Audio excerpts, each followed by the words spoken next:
See, priest, and we in there. Yeah, you got it, man. You got it. Okay. Second, and that's where everybody gonna call in at. Are we in, right? Yeah, we in. And yo, the chat will be right here once people start. You got your headphones. You might want to. No, they don't. No, they don't fit. Have the jack for them. We can hear. Yeah.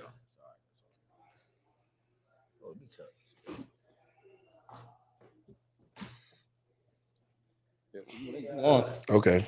All right. Yo, what's good? What's good? Yo, test it 1 2 1 2. Yo, we are launching. We are going. The rocket ship is going up. Today, who's going to be driving the rocket ship is Voltage. You know what I mean? Voltage got the West name.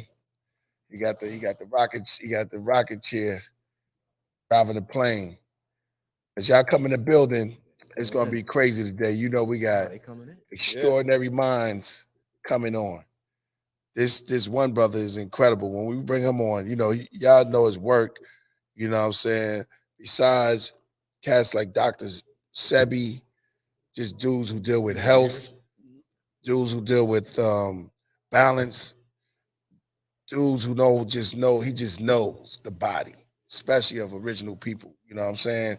And it's like, it's incredible. He's gonna be here in the building, Dr. Enqi. When I bring him on, I just want to talk to y'all for a minute. So are we up and rolling? Yeah, we in there. Yeah. Shout out, the moderator in the building. I see Coach Kadaka. Kadaka's in the building. And y'all see who in the middle controlling the rocket. None other than Voltage. Word. He don't got a wrench this time. He got the wheel in his hand. Yeah. So what up, yo? What's up? I see you. Let me shout out billionaire Philly Bull in the building. Ashley the Great is in the building. Craig Fish is coming through. He says, what up, Voltage? Rasul, Voltage, and Priest. Coach Kadaka is in the building. We got the moderator in the building. So we got I want to send a shout out to Miko McNeil. He said Voltage got it popping. Yeah. And I'm gonna tell y'all, the first time we was here, we was trying to get it popping, but it wasn't. It looked good, but it wasn't all the way there. So this is our first time taking off. Yo, what's up, Joey Joe in the building? It's our first time taking off in the rocket on a Friday, and we got a special guest today as y'all load up and come in there, man. I can't even wait to get to it. As y'all come in the building, shout outs to the Podcraft. The craft is lifting up. Yeah, we on a Friday. I'm gonna just take it there since he in the building. You know what I'm saying? Word. And gotta remember the video is dropping today around 6 o'clock. The first installment of the 3 Fantastic Supermen. The first one is Superman Cometh from the EPX Epics. The Epics is the EP, you know what I mean? So without further ado, are you ready, my brother? Let me.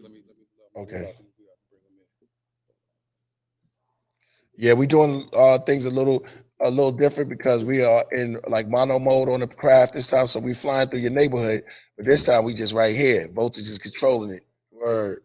So we doing it right. No turbulence. There's flying together. And everything is in there. So how you feeling, Sue? I'm feeling great, man. You know, here we are on the Killah Please Podcraft, traveling throughout the multiverse. That's right. The Melchizedek of hip hop, and Voltage, Ghetto Gandalf, the wizard of beat making. You know what I mean? And I'm just feeling good. Yeah, brother Enqi in the house. Yeah, you know what I mean? Yeah. Without further ado, masters of, herbologists, Egyptologists. I don't think we ain't got no sound. Okay. You know what I mean? I got a couple questions for you, brother. You know, I told you in the last show, I'm I guess I can say I'm a fan, right? But I've been following your work for a very, very long time, brother, and man, I appreciate that already. Give you your trophies on that. Yeah, we all CMOS stuff too out here. Yeah, CMOS. Oh yeah. Oh man, thanks for the CMOS too, bro. And you look like my brother, Full Moon, man. I don't know, you know, he's from Brooklyn. Like You look like full moon, man. You like full moon, yo. Yeah, that's my best friend, yo. Yeah. How's full moon doing, man? Chilling. Gotta get him out here one day. Yeah. Remind me of my man Full Moon. I always loved his name, Full Moon. Yeah. That sound official right there. Just take that right there. I rock with Full Moon. I never met him. I rock with him though. Yeah. Y'all look just alike, yo. That's crazy. Yeah, I know. He gonna see you and look at you strange. Yeah. Wait a minute. Oh, shit, niggas is up. And y'all both from New York, so it's like, yeah. You know. Word. Shout out to Daddy Salinas. Yeah, he set it up. Shout out to Daddy Super Salinas. Always in the building. Shout out to Daddy Salinas, man. Word. Good looks. Yeah. Okay. So, brother, no, I'm gonna say Dr. Enqi. There's no need to even hesitate. We here, everything's off. All the surgical gloves is off. Let's go in, man. Where did we start at, bro? Where did we start at? I don't know, man. I had I did like a 7-hour video yesterday where we was like looking at this documentary, and you know, it was one of those days where I was just like, you know, most of the time I try to stick to teaching, but you know, sometimes you just got to lean out the passenger window with that stick out. You know what I'm saying? So I was coasting the streets yesterday looking for chakra people. I was looking for I was looking for flat earthers yesterday. You know what I mean? We was pulling the wheel around looking for the flat earthers and the Freemasonry conspiracy theorists. You know, anything that happened to them, they blame it on the Freemasons. Oh my God, my check was late. It must have been the Freemasons. Look what happened in my neighborhood. Somebody got shot. It must have been the Freemasons. Oh my goodness. You know, so I was just, you know, just looking for that, you know, looking for any of them, the goofball squad yesterday. But Lord Jamar didn't stick his head out. You know, he's one of the goofiest of the goofy. Bro Sanchez. I mean, it's just a lot of them cats, but you know, they didn't stick their head out. They didn't stick their head out. They was yo, you know, you stirred up the pot. You know, Lord Jamal might call in, yo. Brother Sanchez usually be in the chat. Brother Sanchez too, yo. But see, they missed their time was yesterday, because yesterday I had all the documents. I had the video up with all the documentation. And that's why I put out the invite to them. I put their face on the flyer and put it out. So they had the opportunity. What they like to do is they like to have isolated situations where they could control the social media vibe. And you can't really get too deep into subject matter in that scenario, especially when it depends on, you know, the audience and the you know, so when they don't like to come, like I've been on everybody's platform, but they don't like to come into my house. You know what I'm saying? Like they got to understand how sports work. You got to play sometimes as a visiting team and sometimes as a home team. They like to get me as visiting team so they can mute mics and have their little cronies and shit like that. They don't like to come to the house. You know? So my question to you, why are they scared to come to your house? It just doesn't go their way. It doesn't go their way. You know, Sanchez is a good guy though. He's not like, you know, it just me and him disagree on some certain, you know, philosophical shit. But Sanchez is a good guy overall. Yeah, Sanchez is good. I just think that, you know, my whole thing is this: you can't use like inscriptions from Kemet to try to prove that the Earth is flat, man. Well, here's my thing. It moreover is my thing is rooted in science. Right. And so a lot of people was like, you know, it's just a flat earth thing. And I was like, no, Sanchez has some wild views on melanin. He calls melanin pig mentality. He said pig mentality. Oh, pigmentation. Oh, okay. Pigmentation. Okay. Yeah, it's pig mentality. And so a lot of the things that he says surrounding like dark skin and melanin, it really sounds like the shit from the slavery time that white folks was using to justify slavery. So a lot of times when you scratch the surface with you know, like really weird philosophies, a lot of times there's some other stuff under the surface.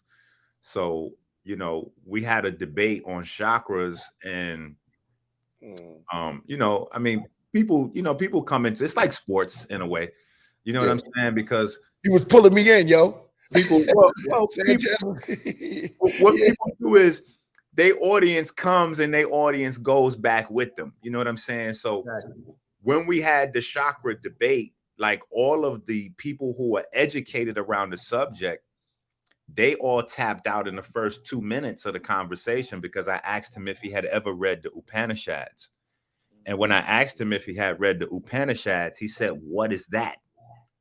So that's what I'm talking about. So when you come and you say you like a expert or you promote chakras and you never ever heard of the Upanishads before, for the people that's educated on the subject, they know at that moment that you don't really know anything about the subject. So they automatically just left the whole debate like, oh, it's over. He don't even know chakras. He's never read the Upanishads, which is for the people in the audience that don't know, the Upanishads is the set of books that the chakra system was invented and revealed in.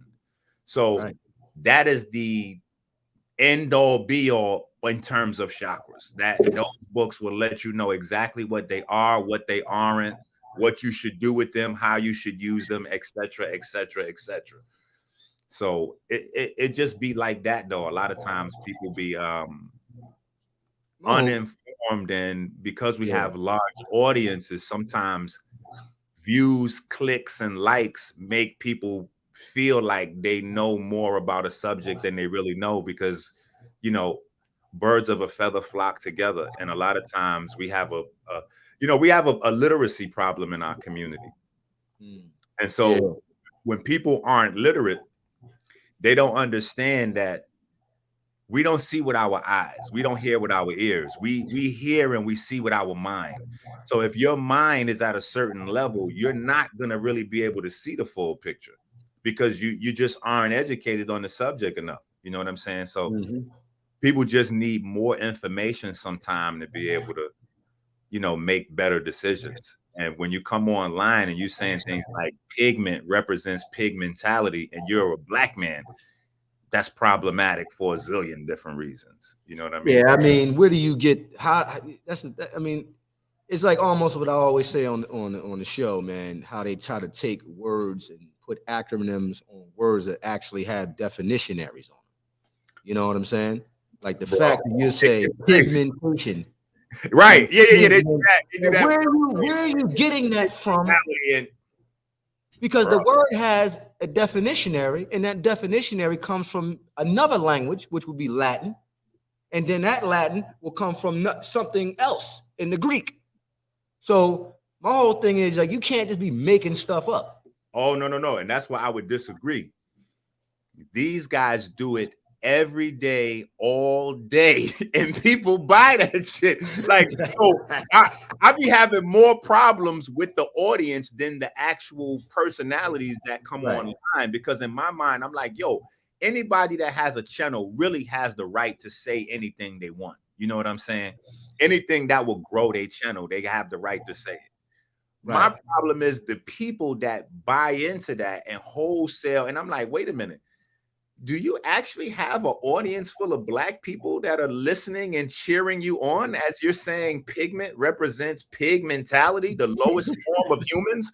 When you come on your channel and you say pigment represent the lowest mentality, the lowest form of humans, and you a black man, like in my mind, everybody in your audience supposed to unsubscribe. That's just me though. So I've started to realize that, like, I'm the odd man out, like some of this stuff. Now, I do have to credit Sanchez because he's like one of the only guys online that's not into having his anus penetrated. Wait a minute. Oh, man. Go ahead, elaborate. Wait, hold. Yo, so, well, a lot of them are into the anus penetration thing. You spoke about that before. Yeah. Well, Right. Phil Valentine, Bobby Hemmett, and all of the followers of them, like Brother Panic, Brother Rich, Young Pharaoh. A lot of these guys. Young Pharaoh? Of course. Yeah. I would never have thought I thought he had his own doctrine. And his doctrine is that the woman is God. Right. So as a man, you have to then transcend your sexuality to become like the woman. Well, the first person I heard say that was Brother Polite. With the well, here's the thing. Brother Polite has not put out any videos. And trust me, I would have found the video if he had any videos where he was saying openly on video that he had a system of spirituality that involved his anus being penetrated. Now, I will say that although he doesn't have that in his philosophies, he has had some episodes out there where he was out there having a good time with some alternative community people, and that kind of I want to make sure I say that I don't want to say the wrong, I don't want to address them the wrong way, but he was out there with alternative community people, and so like I said, a lot of these guys are into that, and I don't really have a problem. Who we talking about? Who we talking about right here? There's too many people. Who he said? Almost all of these guys that talk about chakras is into anus action. And here's the thing. I don't have a problem with men that's into anus, gay man on man, or however they doing it with dildos or whatever, like Brother Panic and like whatever they doing. I don't have a problem with that. I just have a problem with people like abusing their power in terms of presenting themselves to the community as scholars. And then when people, because when people are into, when you early on in your journey, you start to look up to certain people that have information that you feel could put you in the right path. And when you use that and you go, okay, well, the only way to release your kundalini or your chakras is you got to let you got to have the ravenous dragon go into your anus, and, your soul is located inside your anus. So you got to have the, your anal penetration to release the root chakra energy up into your, like once you start like using consciousness and using spirituality as a way to, manipulate young folks out of their backside, it just, what I'm saying? I feel like if that's what you want to do with your life, you should just do that and just be alternative, be an alternative community member. Like, you don't need to come into consciousness and disguise your sexual appetite as some form of spiritual growth. Now, I know Bobby Hemmett talked a lot about stuff like that. Like, I heard some of his stuff. Everything he did say a lot about sex here and there, but I didn't go into detail. I mean, I didn't hear him in detail. You know what I mean? Oh, yeah. He got the video. He said your soul is located in your anus. Yeah. I'm not going to lie to you. I remember listening to a lecture from Dr. York, right? And Dr. York talked about the cult of men, right? The what? The god men. Oh, no. Yeah. Fertility, right? Bring him out. Bring him out. Yeah. Now, here's the thing. There's no malice against Doc. He was just talking about the so-called ancient ritual. And he said that I don't know if this is true. This is what Dr. York said. Good. He said that the priest, I'm about to go, right? He said that the priest.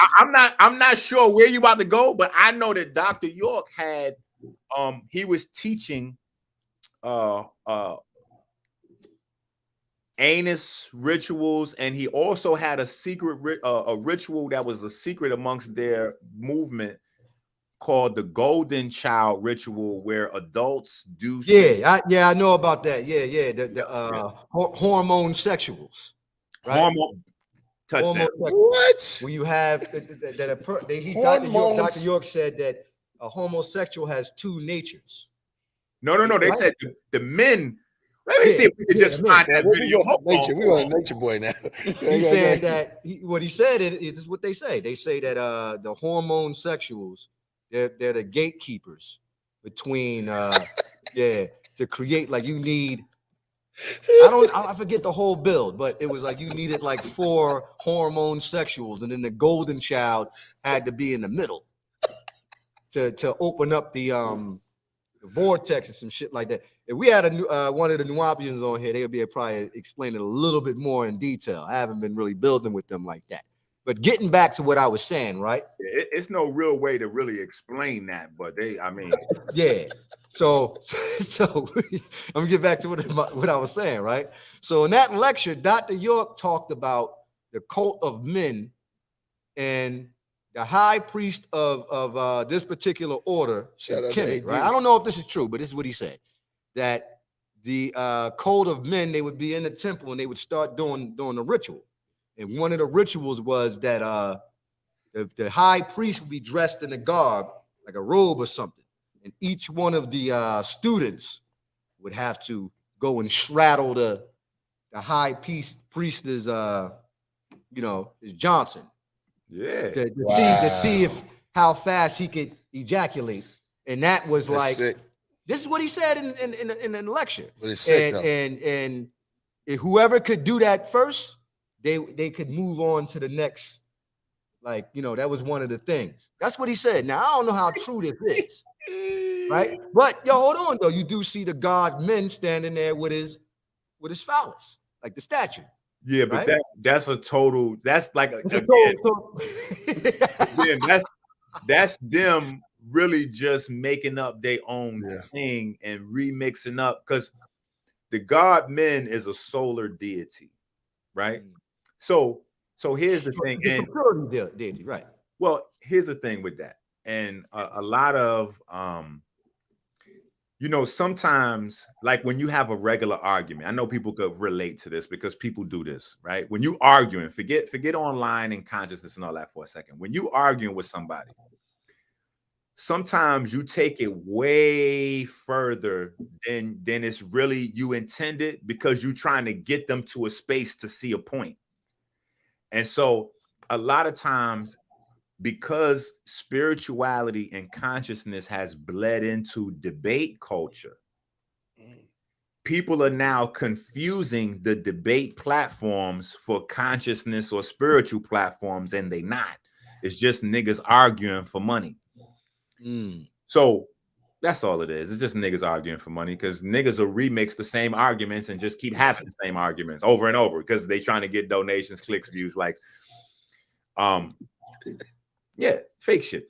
But the audience be watching thinking this shit is like super real. So you got the people at home, they getting super confused. So a lot of the debate culture was predicated between the Kemet folks and the Hebrew Israelites. So a lot of the Israelite communities have used the god men to battle back and forth, right? But they didn't really have the science on the god men, and unfortunately, these goofy ass Kemetic niggas didn't either, because they could have just properly explained it. Men is a solar deity, so as a solar deity, his penis represents or gives a man a microcosm.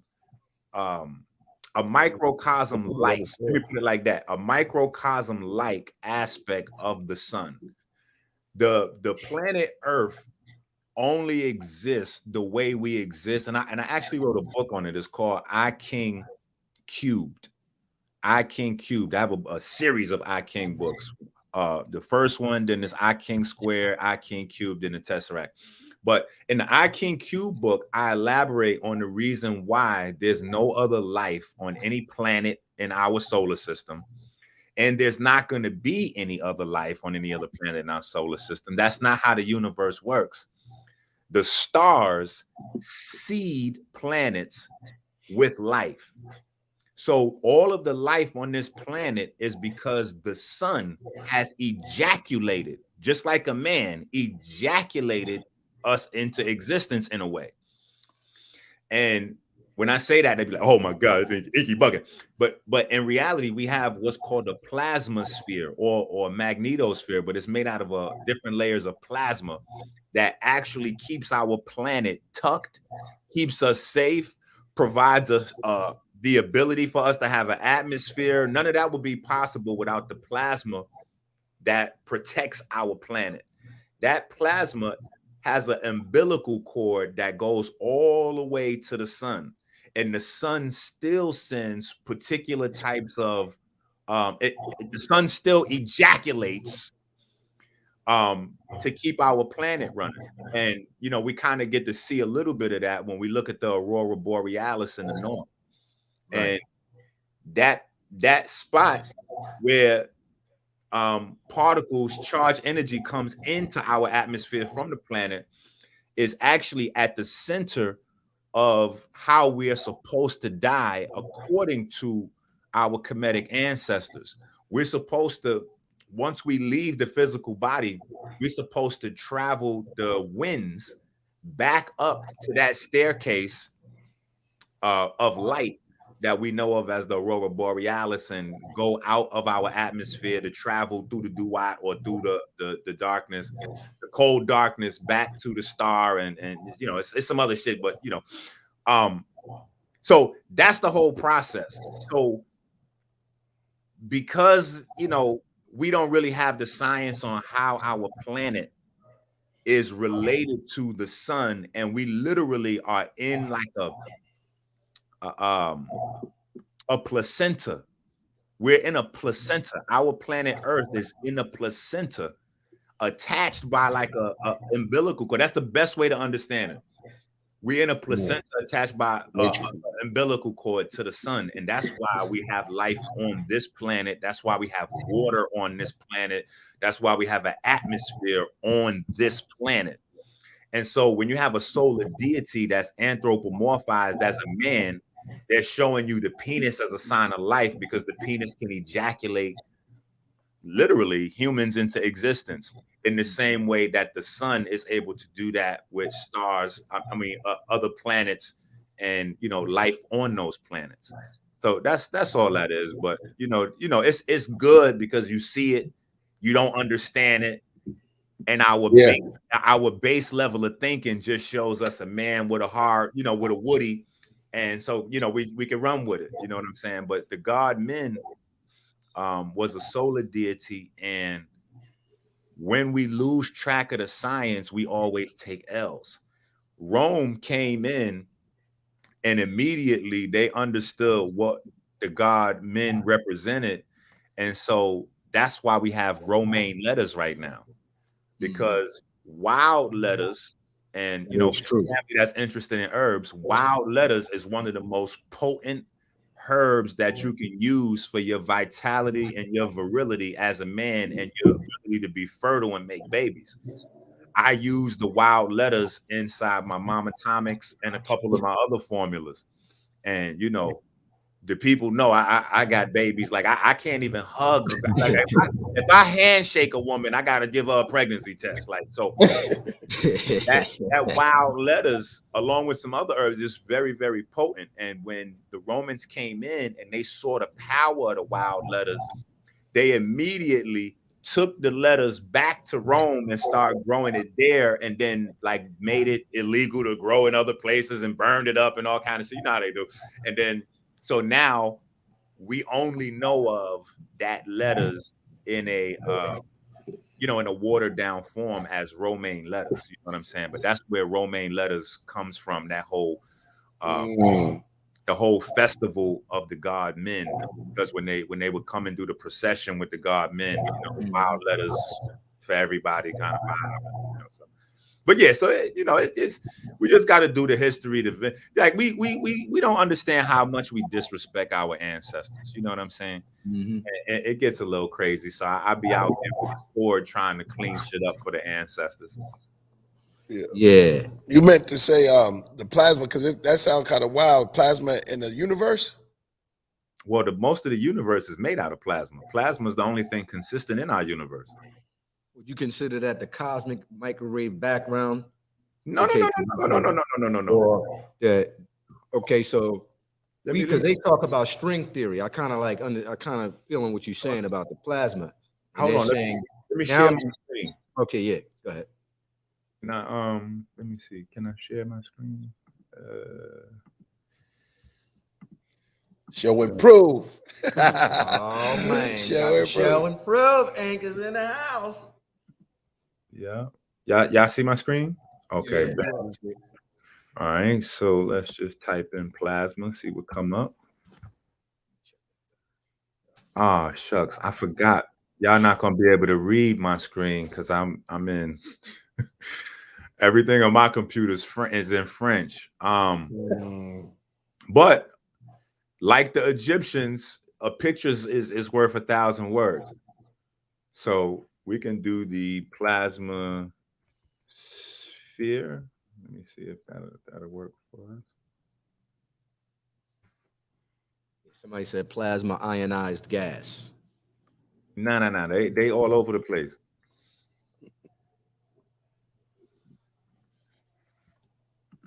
What we talking about is the plasma that surrounds our planet.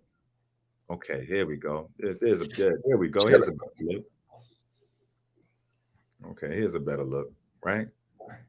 So right here, you can see the Earth. And these layers surrounding the Earth are called the magnetosphere. The magnetosphere is made out of plasma. That plasma is what protects our planet.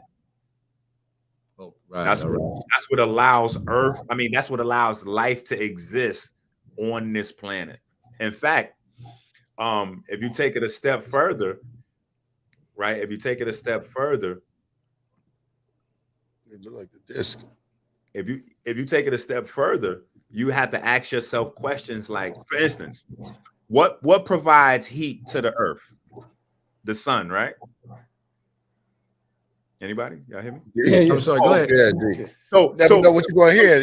Oh no, that's cool. So here's the question. This show right here, we try to figure no, that's all good. So here's the question: if the sun provides heat to the Earth, how come it's cold in between the sun and the Earth?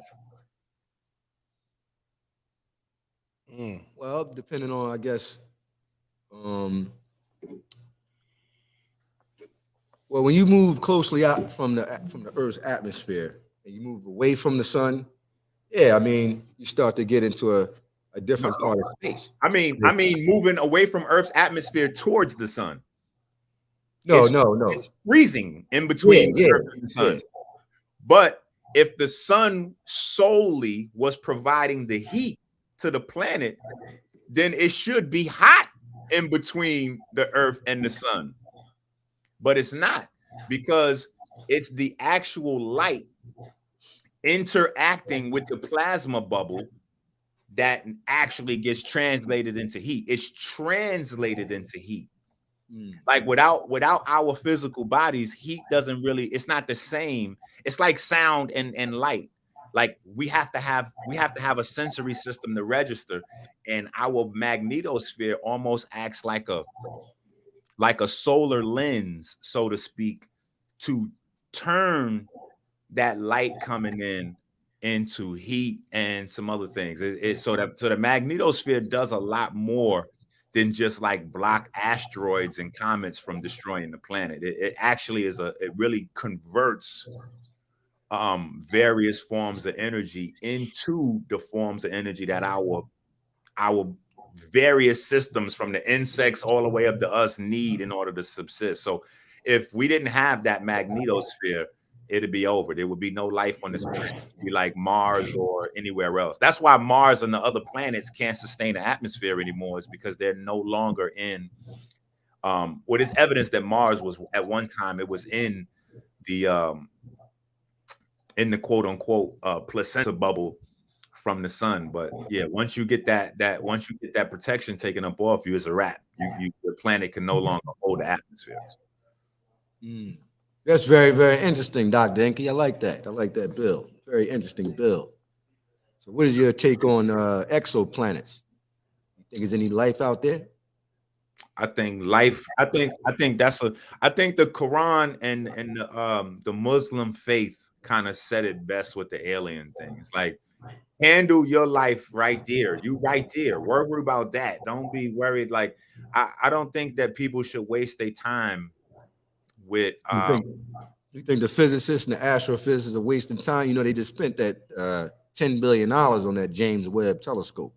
Well, I think the physicists and the astrophysicists have different objectives and goals. I'm talking about John Q. Public that spends their time worried about what the astrophysicists and physicists are doing. Like we got, for instance, you got people that be online talking about aliens and all kind of other goofballery, and they don't have good relationship with their moms. They don't have good relationship with their kids. like this is real shit. Like, we got a lot of shit to worry about that, like, niggas is covering up with escapism. Like, you worried about what's going on 20 solar systems away, and your life is not together right in your crib. Like, where you at? Like, we got other shit to be focused on. You know what I'm saying? And a lot of times you find, like, so even with the anus crew, you know what I'm saying? Like, no, it's just like, though.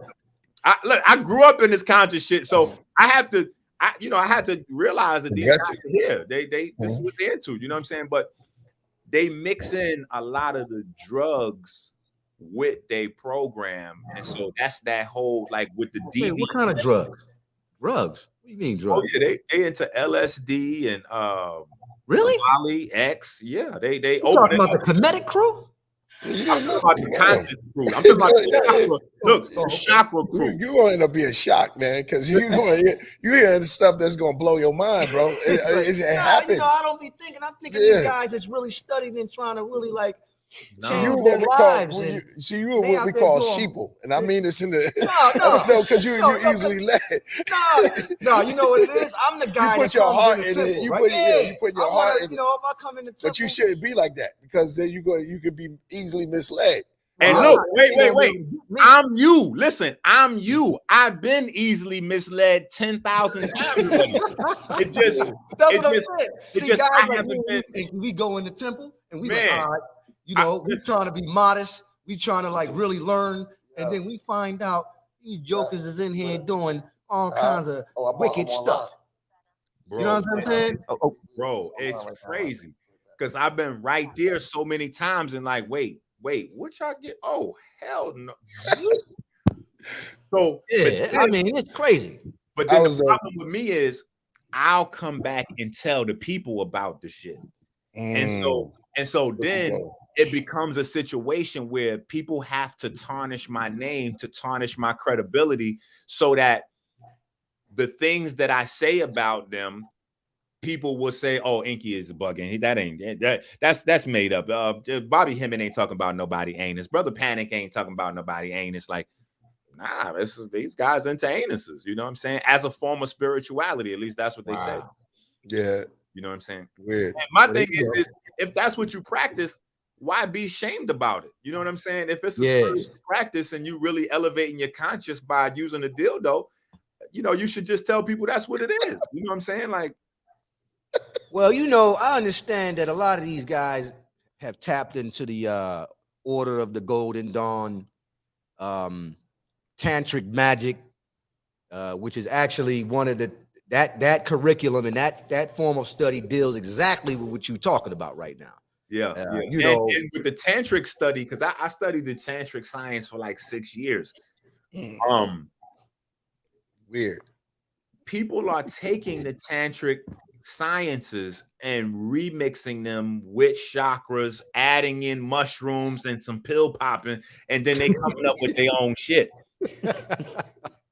Because Baba Kalindi, you know, was one of the heaviest promoters of mushrooms for alternative consciousness around the globe, but you don't have him into none of them anus cults and none of that other weird goofy shit. So there's a way to practice certain forms of spirituality, you know, without being caught up into the goofy stuff. It's just a matter of tapping back in, because it seemed like all of the younger folks, they really just looking for an escape from reality, not necessarily spirituality.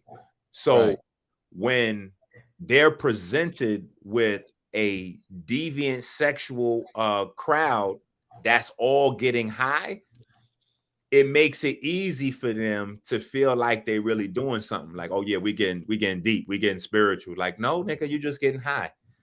Oh no, we opening up our chakras. No, you didn't open up no chakras, nigga. You just bust a nut. You didn't. It was nothing deep about that. Anybody that goes to get a prostate test, they tell every man before you get a prostate test, listen, you might have an orgasm while this test is going on. What? Don't worry about it. Just let it happen. Really? Well, do you know how to? So you starting to concern me, bro. Wait, hold on. I didn't know that. I never heard no shit like that. Because you tell it on yourself. You never had a prostate test done. No, I never. Yeah, I've never had a prostate test done either. But because of what I do, I know the process. I know how a prostate test is done. Right. And what happens is you basically get finger popped by the doctor in the doctor's office. And most men, they have orgasms while they're getting their prostate checked. You know what I'm saying? And some of them walk up out of there now with a craving that they didn't walk in there with. You know what I'm saying? I'm a firm believer that curiosity. Hey, I'm a firm believer that curiosity can kill the cat. I'm not one of them people that say, oh, well, you should try everything at least once. I don't believe that shit. And anytime somebody stand in front of me and say that, oh, you can try anything at least once, I ask them, okay, well, let me go get you a bottle of bleach, nigga. I'm gonna get you a cup. You can just try it at least once. Just drink you 1 cup of bleach. You know what I'm saying? Just smoke you 1 vial of crack. That's all we just gonna have you smoke. 1 vial of crack, 1 cup of bleach. Oh, see, you making up, you trying to go too far with it. I'm like, no, I'm not. You gotta put some parameters on things when you speak to the public. If you're going to stand before a public audience, you got to realize that you're speaking to people at different stages of vulnerability mentally. And if you're saying things, it's something I'll never let no guy do that. Yeah, that's weird. You know what I'm saying? I just know about it. Oh, yeah. When you go to the doctor to get your prostate checked, he's going to put on the gloves, he's going to lube up, and he's going to start sticking his fingers inside your anus. Bang, bang, bang, bang, bang, tapping on the back of that prostate. And when they press on the prostate, you immediately release, and you have a strong orgasm. That's weird. Yeah, this is why once you do that, a lot of times you can't come back from that. You know what I'm saying? Like now you over there now. Now it's like your first hit of the crack pipe or your first shot of dope. You know what I'm saying? Like it don't matter how that first bit of heroin got into you. Even if somebody kidnapped you and force injected in you, now you looking for that now.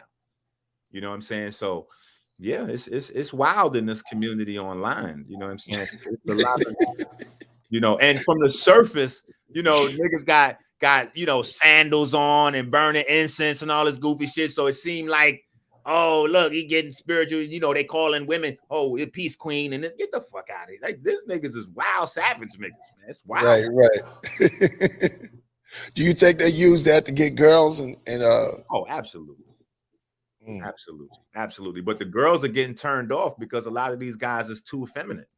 You know what I'm saying? So it really gets to that space where you start to see the cattiness and just like some of you'd be like, ooh, you must really have your chakras activated. Like they done turned chakra activation into a nasty term now. Like if somebody tell me I got my chakras activated, I'm ready to scrap immediately. Nigga, I ain't never had my chakras activated. You know what I'm saying? Like, where there was a time where that was something that you might have aspired to. Like, I want to be all the way lit up. You know what I'm saying? But yeah, it's something totally different now, thanks to the hippies in the 70s and the thirst for impoverished Black folks to become white folks. You know what I'm saying? Like, I often heard you speak about. I don't know. You last time you was on there, you was talking about there was a light inside of your cells. Absolutely.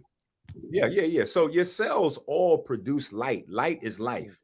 So that's the main job of your electron transport chain or your electron transport chains that's in your mitochondria located in your cell. So they're producing literally every form of light across the spectrum. And so light is definitely produced in the body, but we have we have damn near a dozen different types of pigment that facilitates the storage, transduction, and recirculation of light, which is the reason why if you're a big chakra promoter, you have to now insult, denigrate, and dismiss melanin and all other forms of pigment in order to hold up and prop up the fake shit, which is chakras. Right. So see, this is how people may not understand how I get into beef and conflict with these guys because of how these things interweave and relate. If you was just somewhere on a platform and you was in an imaginary shit talking about your chakras, it really wouldn't bother me. But the moment that we get into a health crisis, a pandemic, and then you got these goofball niggas, Brother Rich and Brother Panic over there talking about they selling people anus activation online. No, seriously, to defeat the corona. They were saying like they can activate your chakras. You know, they'll show you how to activate your chakras through the anus and all that. And then you will be immune to corona and that you don't need herbs, vitamins, and exercise. You know what I'm saying? Like, so when you do that, not only are you misleading people, but you subtly trying to attack the businesses of all of the people that promotes those things as their way of life. From personal trainers to herbalists to naturopaths or whatever way you come into it. Now I got to have a conversation with you. And then tell them to lift that up and put some up on that. Hey, see, look, that's what we talk about. You need to develop your body. They got to lift that thing up. Yeah. I was just about to. Slide them damn chairs. Lift them damn chairs up. Stop sliding them shit. You know what I'm saying? But no. That's where it comes in at, because now the melanin and the pigment all has to take a backseat. And once melanin and pigment take a backseat to imaginary chakras, we damn near setting ourselves back 500 years in terms of our ability to cognize and really understand who we are. You know, and then what really gets me frustrated is people running around calling themselves gods. Right? How are you calling yourself a god and you don't even know your body? How can you be a god and you don't know your body? You don't know how your body works. You talking about chakras, nigga? Like what the like? Oh, you know what I'm saying? Like, nah. You can't master your external environment until you master the internal. So this is why even in martial arts they had knee dan and way dan. You got to work on the internal the internal muscles just as much as you work on the external. You know what I'm saying? So it just be a lot of goofiness, and I'm like, that's not spirituality. That's not spirituality. That's not consciousness. Like, it's just a matter of, you know. And so I get a bad rap because I point this stuff out. You know what I'm saying? Like, but scientifically, going back to your earlier question, these are the reasons why they don't really want to come to my house, because on my channel, everybody that's watching is kind of a little bit more literate, a little bit more scientifically astute. So the moment we sit down and discuss chakras, it's only going to be 5 or 10 minutes before I ask you, what is all of the different pigment for in your body if we have chakra systems that absorbs and distributes light? What are the pigment systems doing? And so when you ask Brother Sanchez that question, he tells you, well, pigment is the lowest mentality of a human species, and the pigment is nothing, and that's not even real. Some of them go that far as to say that melanin and pigment is not real. You know, so it gets to be a space where this is the reason, and this is why I have to take some of the blame that we put on white folks off of white folks and put it on the people themselves. Because if you don't study your body, the people who are putting millions of dollars and billions of dollars into studying your body are going to be able to operate you like a robot from the distance. And you're not going to understand why you shouldn't put this in your body, or why you should double up and put this in your body, what this does, how this works, blah, blah, blah. Because you in imaginary land. You thinking chakra shit is going. So if you thinking chakras is what's absorbing light and distributing light in your body, it's no possible way for you to really beef up your immune system, because your immune system relies on your pigment system. The mitochondria in your body, when they're producing light and energy, they rely on the pigment system. In fact, your electron transport chain is made up of like 5 basic units. Those are called cytochromes, literally cellular pigment. That's what that means. So the electron transport chain is largely hemoglobin, just like the hemoglobin in your that your blood cells are made out of. And so we have to have it's just crazy to listen to some of these conversations. You know what I'm saying? So they don't want to come, because if you come into my house, then you're dealing with an audience that wants to hear science, and they want to hear reasoning and philosophy backed by science. If I go into their space, their people are not interested in actual science. They're only interested in shit that makes them feel good. They want to hear that black people are superhuman X-Men from another planet. And, you know, we came from the Atlanteans and all this other goofball shit. You know what I'm saying? And the Atlanteans. And listen, I'm going to tell you the truth. I wouldn't have a problem with it if they were saying, like, you know, there was an island in the middle of the ocean that went down that black folks used to live on. Okay. Well, they talk about the ancient land of Mu, right? Even the ancient land of Mu, I wouldn't have a problem with that if it wasn't coupled with Aldebaran alien ships and all Palladians, all this super goofball shit. And they tune in, they buy memberships and tune into these other fucking channels, and they watching these what's that shit? Galadian channel and all this other shit. Gaia. All this fucking super goofball shit that's racist. Those are racist institutions. None of these dumb niggas never ever noticed that the aliens that they talking about, all blonde hair, blue eye. Like, I'm like, they look like Nordics. Man, I'm like, so these niggas done came up with a new way to replace your ancestors' history, your ancestors' greatness, and you dumb, goofy niggas buying into it. Oh yeah, it was aliens that came down and they landed on Atlantis, and they built all the pyramids, and then they vanished without a trace, and they haven't been back to check on us. Wait, they do come back. No, Credo Mutwa said they raped him in the anus, and like, bro, this shit wild, man. Even Credo Mutwa is with the anus shit. Like, niggas, so hold on. You said, hold on. Credo Mutwa was into the chakra. Credo Mutwa said that the aliens. Well, he said no. He got. See, they all got different twists on how they cover up their anus shit.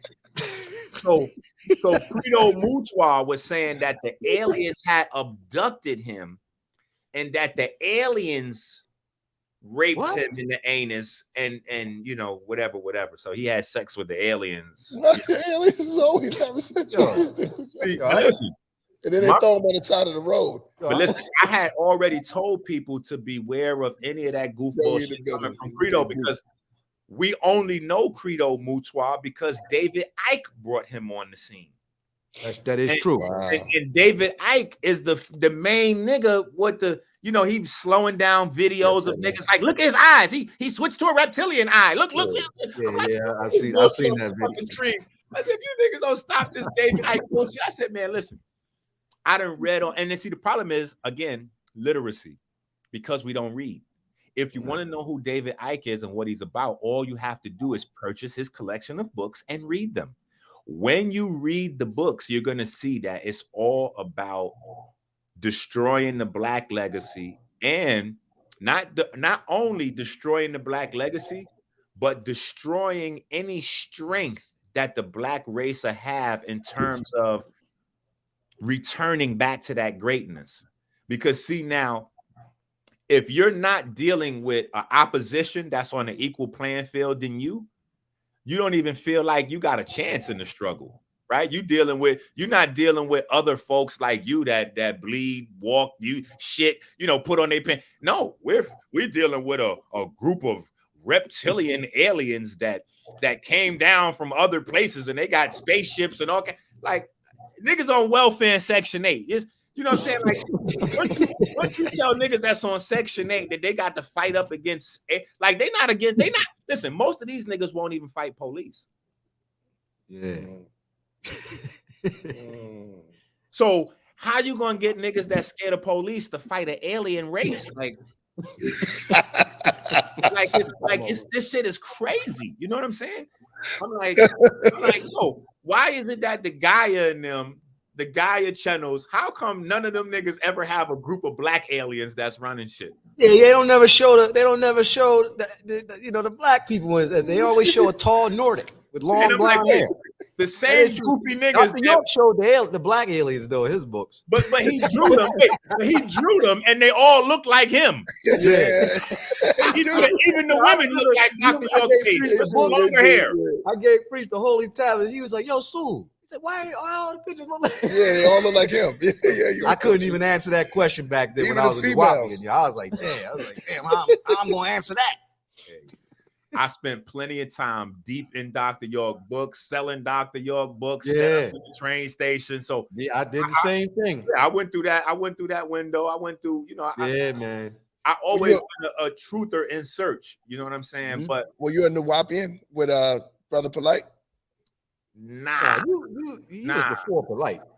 I would be a Nuwapian. Yeah. In fact, Brother Polite never actually met Dr. York. Yeah, he never met him. What? Well, I'll speak up for not in person. They have a lot of correspondence between emails and letters and stuff like that, phone letters and all that, but not in the flesh. You know what I'm saying? Like, so I actually met Dr. York. Yeah, I met Dr. York before. Yeah, I seen him going in. Because we used to have to go re-up down in Brooklyn. Yeah, down in Edenton, Georgia. No. Well, this was before Georgia. This is in you talking okay. In Brooklyn, right? Bushwick. The tab, yeah. Tab, back then it was called the Tab. It wasn't even called Bushwick. That was like the later vibe. Yeah. Or the Tab then. And he used to have these Sunday circles where he'd be in the middle of the circle, and people would just be throwing stuff at him. And what made him really impressive when I look back was his grasp on different languages. Yeah. I don't think he would have been able to mesmerize people if he didn't put in so much time with different languages, because and it only affects American blacks. So it was a very, very slick play. You know what I'm saying? Because only American blacks don't speak multiple languages. They don't even speak a language at all. I had to learn that. And unfortunately, I learned that kind of recent, that American English is not even actually a language. It's a patois of actual English. And if anybody from America goes to visit England, the people in England don't understand you and you don't understand them. Exactly. So it's not real English. It's a patois of English. So the Euro, yeah, we would consider Euro American. So our way we talk here don't sound nothing like them motherfuckers over there. Well, worse than that, because you got a lot of black folks, they feel away because of how Hitler and the whole Nazi, the Hitler and the Nazi outlook on black people and race and all of those things. But what they don't realize is that if you're only locked into American English, you're speaking the low quality German language. So American English is made up of two languages. It's 56% French and it's 46% peasant German. So if you look up the actual name of the German language, is called douche or something like that. And when you look up what that means, it's called High German. That means that for the people that are, they got money or they wealthy or better off or well educated, they speak that. But there's a patois where American English came in. So we don't realize we literally are locked into a certain type of frame of thinking when we don't have that ability. And so people was mesmerized because in them circles, he'll be speaking to you in English, and then somebody would jump out the gate and say something about Islam, and then he'll start arguing with them in Arabic, and then somebody will say something about the Bible, and then he'll go into some Hebrew. And so that ability to smoothly move between different languages is Yeah, what he was sharp with that. That's how he got me. Study You know is, what I mean? it was just well studied, and that's the thing. Once we take it into a goofball space, it no longer becomes inspirational or motivational. Meaning, Right. if Dr. York was telling people that he studied his ass off for years to master them languages, then he would have inspired millions of young, mentally impoverished to start to build their brain up. They would have all been like, damn, I could master this shit just like he did. Let me work and start studying and building myself up mentally. But because he put the spin on it and say he was the man from Rizq, and that the aliens was downloading these different languages into his brain so that he could communicate with the masses. Sound like Jim Jones. Yeah, very similar. But and it's not the only one, but it cuts off people from being able to say, I could do that myself. I can be like that. And then you just, let me just follow him because he's special. No, nigga, he put the work in, and all you got to do is put the work in, and you can have that. Like that's what it is. We got to understand this animal kingdom down here. You know what I'm saying? If you go kill it, you can eat it. You know what I'm saying? Yeah. But if not, you won't have it. You know what I'm saying? Like, just put the work in, it's yours. Yeah. I have a question. I was watching one of your programs on your page, and I'm not trying to cause any controversy. No, you had brought but you had pointed out something that was very interesting and involving Polite in his books. And you had showed, I don't know if you took it down or not. Well, all my videos got taken down, but go ahead. Okay. But I remember you actually showed paragraph for paragraph how he took stuff from Dr. York's writings. Now, I've never had in my possession any of Polite's books. You know what I'm saying? Okay. Yeah. But you, because I always wanted. So you see, he said I wrote 150 books and I can't find them nowhere.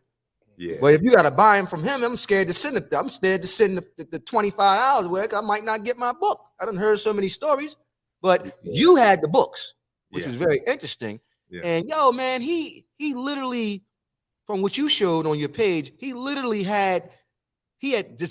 took it all from his books, and then he had like excerpts from Dr. York's books. So I'm thinking to myself, yo, what you have people at New Covenant doing?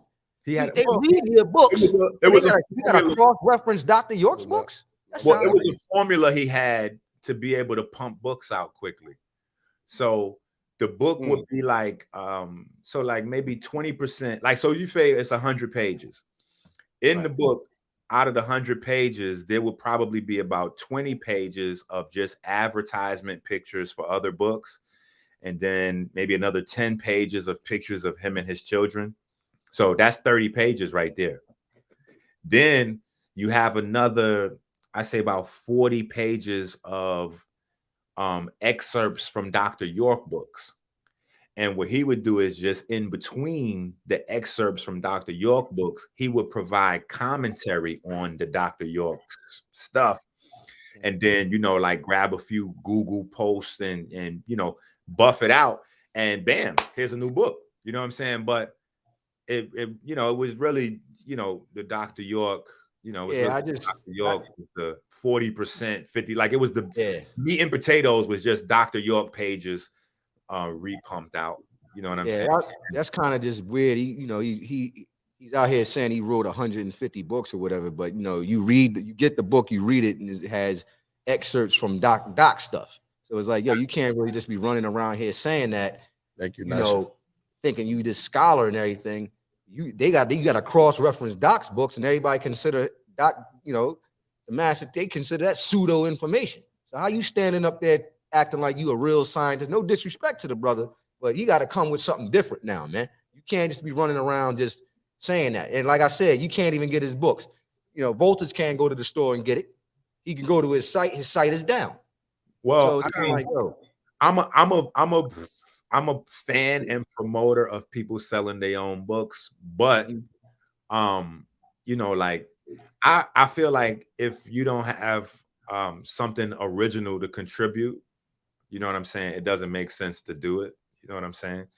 So I wouldn't put out a book if I didn't have original material to put in the book, even if my research is based on previous research from somebody else. It's the meat and potatoes is not going to be the material from somebody else. It's going to be my contribution, my studies based on the seed or the foundational, you know, starting point that I started with and then ran from there. You know what I'm saying? That's just how I was raised, but everybody else is different, and everybody's not doing this for the same reason. Some people are into quote unquote consciousness now because it is a viable way to make money. And so their whole game is about making a dollar. They're not really concerned with spirituality. If you listen to them, most of these guys are not spiritual.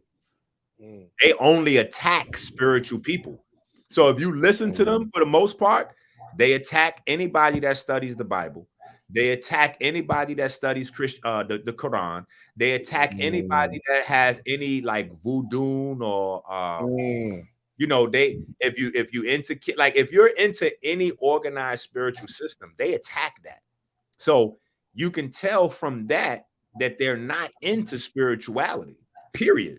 And then when you add in the deviant sexuality and the anus shit and all that, then you see where it comes together. These guys are into the Aleister Crowley shit. Yeah, they into that Aleister Crowley Golden Dawn shit. And so they have to attack all spiritual systems to build their program up. But at the same time, people are aware of certain buzzwords, so they have to disguise it. If they came and said, listen, we are reinvigorating the Golden Dawn system, most people would move away from that. So they hide it and use words and terms that's familiar to Black folks, but it's not Black systems. You know what I'm saying? We don't have intelligent ancient Black people that was teaching flat earth. Like we just don't have that. You know what I'm saying? So they can't go back into that. So that's my whole thing with Lord Jamar. Is like Lord Jamar, because of Brand Nubian and what he meant to the culture, right? Me and millions of other people looked up to him in a certain type of way. You know what I'm saying? So we slowly kind of seen that devalue with all the goofy shit on Vlad, and we know Vlad is a race. You know, we know what Vlad do, and you know, we know what Vlad is about. And we seen that relationship, and then now you then moved on from Vlad, and you're going into flat Earth, and you know you're going into other shit that we know. Father Allah and Elijah Muhammad wasn't teaching no flat Earth, man. Like we got to stop all this goofy shit, bro. Either you with the gods and the herbs or not, and you don't have to be. You know what I'm saying? But I'm saying don't present yourself as that, and then you're teaching things that's counter to those doctrines. Period. You know what I'm saying? Like that's counter, because that's not mathematics. That's not mathematically sound. They can't present you with no sign. They can't present you with no math that substantiates the earth being flat. And when you get them into conversations, they got to move away from all that shit, because you got to ask them, if the science is based on the world being flat, if a sextant is based on the world being round, how is it that the instruments designed to navigate a round planet, how is it that they're accurate if the planet is flat? How were our ancestors able to navigate in ships? That's right. If the world, and they'll tell you, oh no, well, the world is round, but it's flat like a plate. I'm like, you could see most people that deal with maritime travel and different things like that on the sea. You could actually see the curvature in the ocean. Yeah. And you can continue to go. You can leave. You can leave Cali and go from Cali to India and China. Yeah. And then you can travel across the landmass and then continue to sail to north. Like our African ancestors already navigated the entire globe by boat. So when you teach the earth is flat, you're teaching against Imhotep. You're teaching against the pyramids. You're teaching against the hieroglyphs. You're teaching against. So you got to you got to prove with your flat earth shit that you can outdo the pyramids. That's right.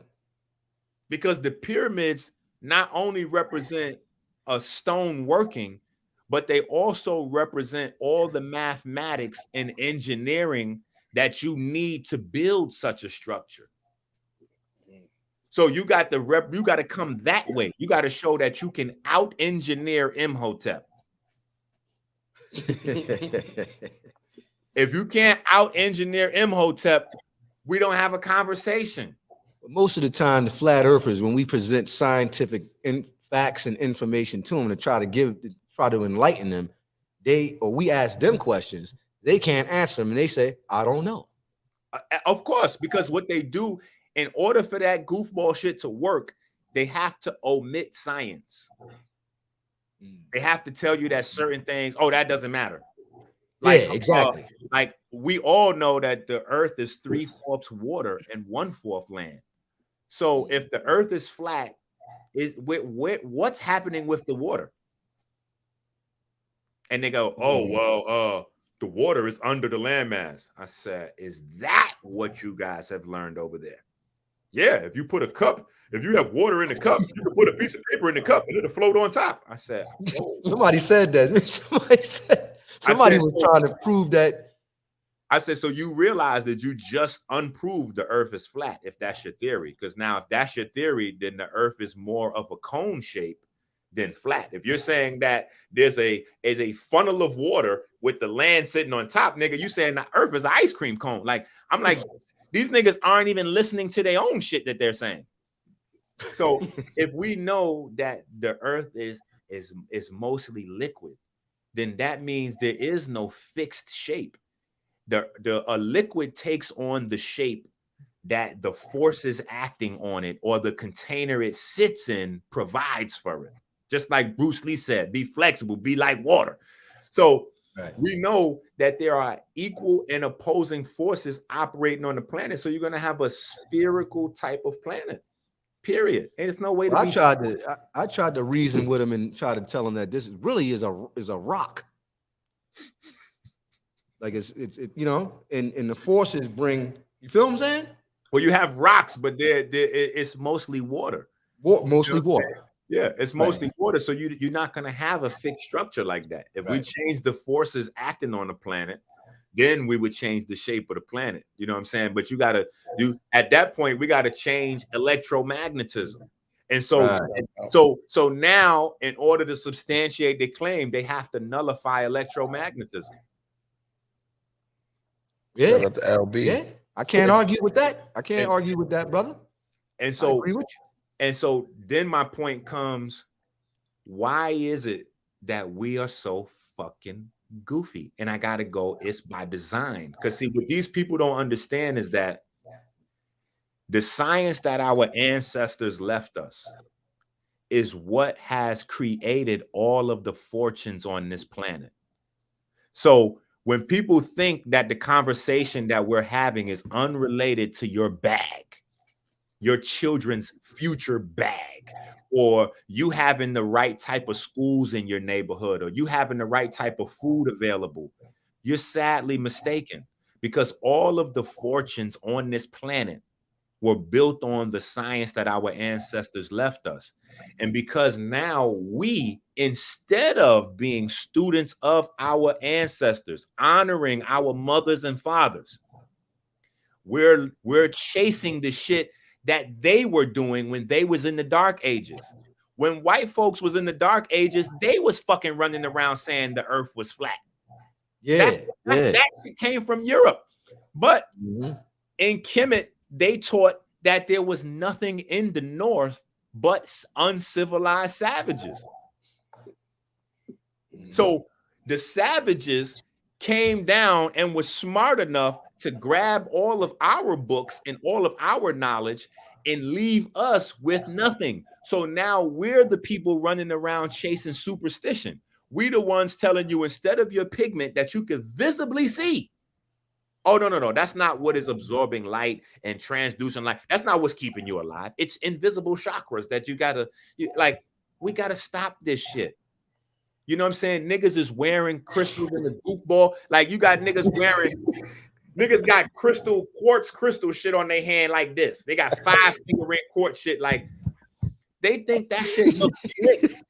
You just look like a big fucking idiot wearing them crystals like that, because the whole significance that our ancestors tapped into with crystal science was crystal's ability to allow us to participate in the behavior of electricity and magnetism. So this is why white folks took that crystal technology and now they turned the crystals into cell phones, laptops, computers, and TVs. Right. So these niggas are making millions and billions of dollars off of crystals. And what we do with crystals, oh, you know what you got to do? You got to get a red crystal, and that's going to allow you to get a girlfriend. And then when you get the green crystal, that's going to bring the money to you in your bank account. I said, what the fuck, man? I can't do it with you. You know what I'm saying? Like, you know, but it's funny when we think about it that way. But when you look around and you go, damn, niggas is really illiterate and lost.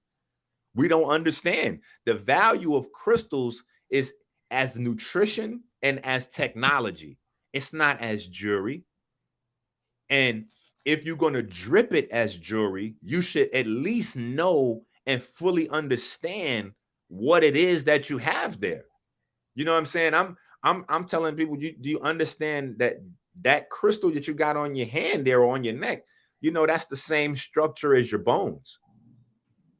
Oh, yeah. I hear what you're saying, God, but I'm gonna grab one of these. And so if we don't see the value in that, the science attached to it, then we don't understand how that plays out in real life. Because goofballs is interested in wearing the crystals and not understanding the crystals, when a pandemic happened, these niggas all hitting my phone and my shit up, panicked out. Yo, what we supposed to do? What we supposed to do? How we build up the immune system? Well, I told you, goofy niggas 10 years ago, that your bones are crystals. Like, yeah. I hate you with the bone shit, but I'm trying to hear about the immune system. Like, see, y'all niggas confused because they watching TV. So they believe that the immune system is white blood cells. That's not your immune system. White blood cells is more of a sanitary system. White blood cells come around your body to clean up shit. What you have is plasma cells, which are distinct from white blood cells, like leukocytes. They're not necessarily leukocytes, but they're grouped in. They're plasma cells, and that's where all of your antibodies come from. And your antibodies are produced by these B cells or plasma cells that are produced via the bone marrow. So in order to have a functioning immune system that's strong, we got to take care of our bones and the pigment known as bone marrow that is inside of the bones. And when you take care of the bones and the pigment in the bones, they're going to produce all of the antibodies you could ever ask for, you could ever need. But we ignoring niggas that knows what they talking about, listening to goofball niggas talking about chakras and all kinds of other shit.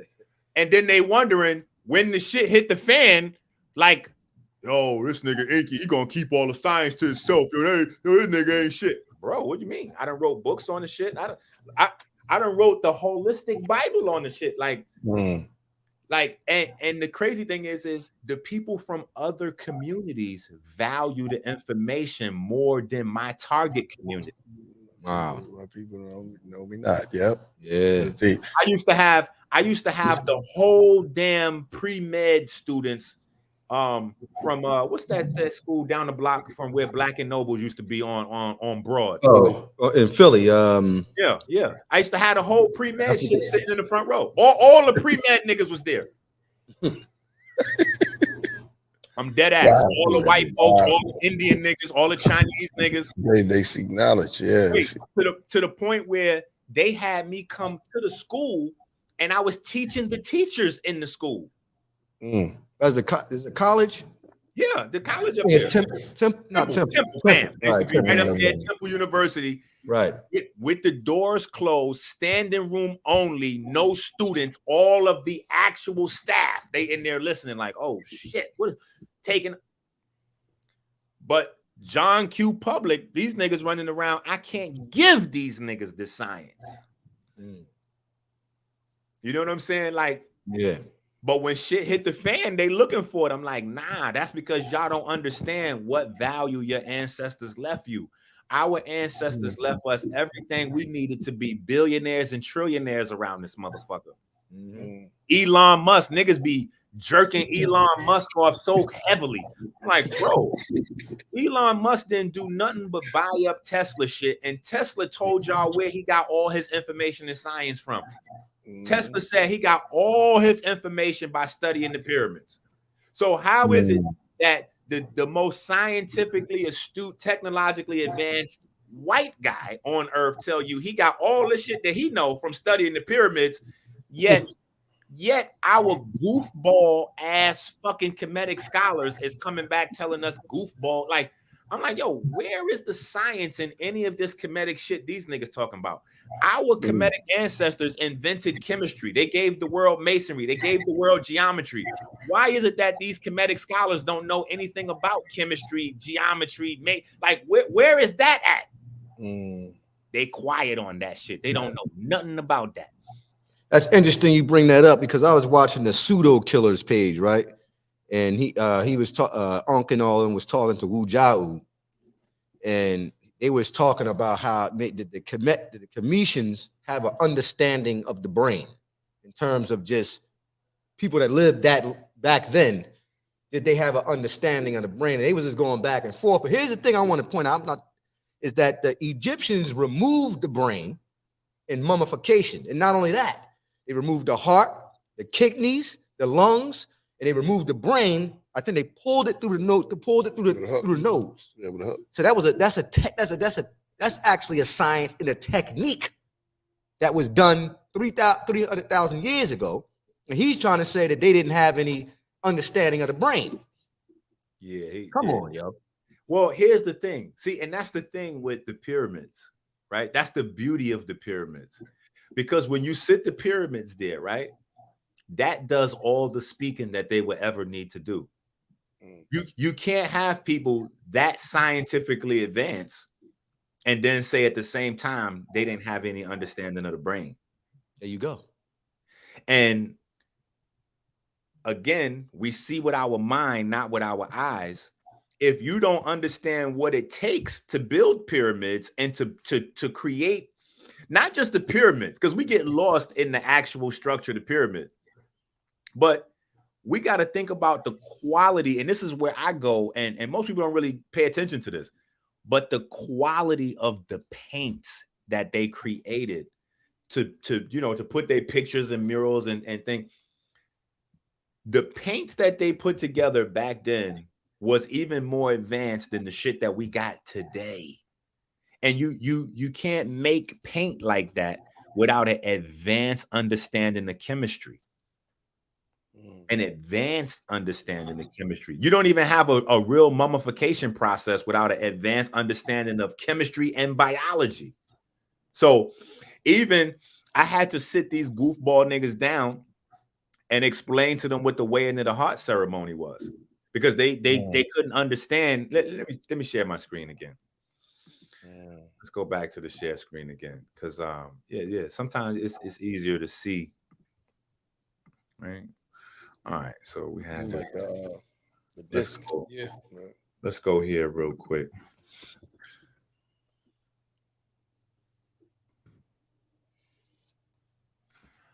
I'm like, yo, how the fuck is it that these Kemetic scholars talking about the weighing of the heart ceremony and most of these niggas taking diabetes medication? You niggas don't know nothing about no weighing of the heart or nothing about no heart. Going in, man. He going in. I was about to say who you talking about. No, this is Friday. He's going in. He going in Friday. Man, these niggas on heart medication talking about weighing of the heart ceremony. I'm like, and again, I don't even be mad with them as much as I be mad with the people following these goofballs. Like, yo, these niggas don't know what they talking about. Let me write down. I got a question for him too later. See, and if they knew, I'm just trying to find a big picture. Some of these is like fake joints and crazy shit. This one should be damn, but so why is it? Y'all just tuning in, man. It's on and popping. It's Frequency Friday and For Real Friday. Keeping it 100 with Dr. Enqi is going in. Enqi, you're going in as usual. Let's try to find a decent picture.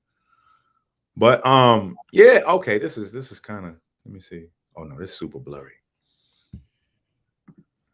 I'm gonna find a decent picture. We're gonna find one of these decent. It's not the same blurry shit. Okay, this is decent right here. We'll roll with this. Yeah, this is good right here. Yeah, that's good.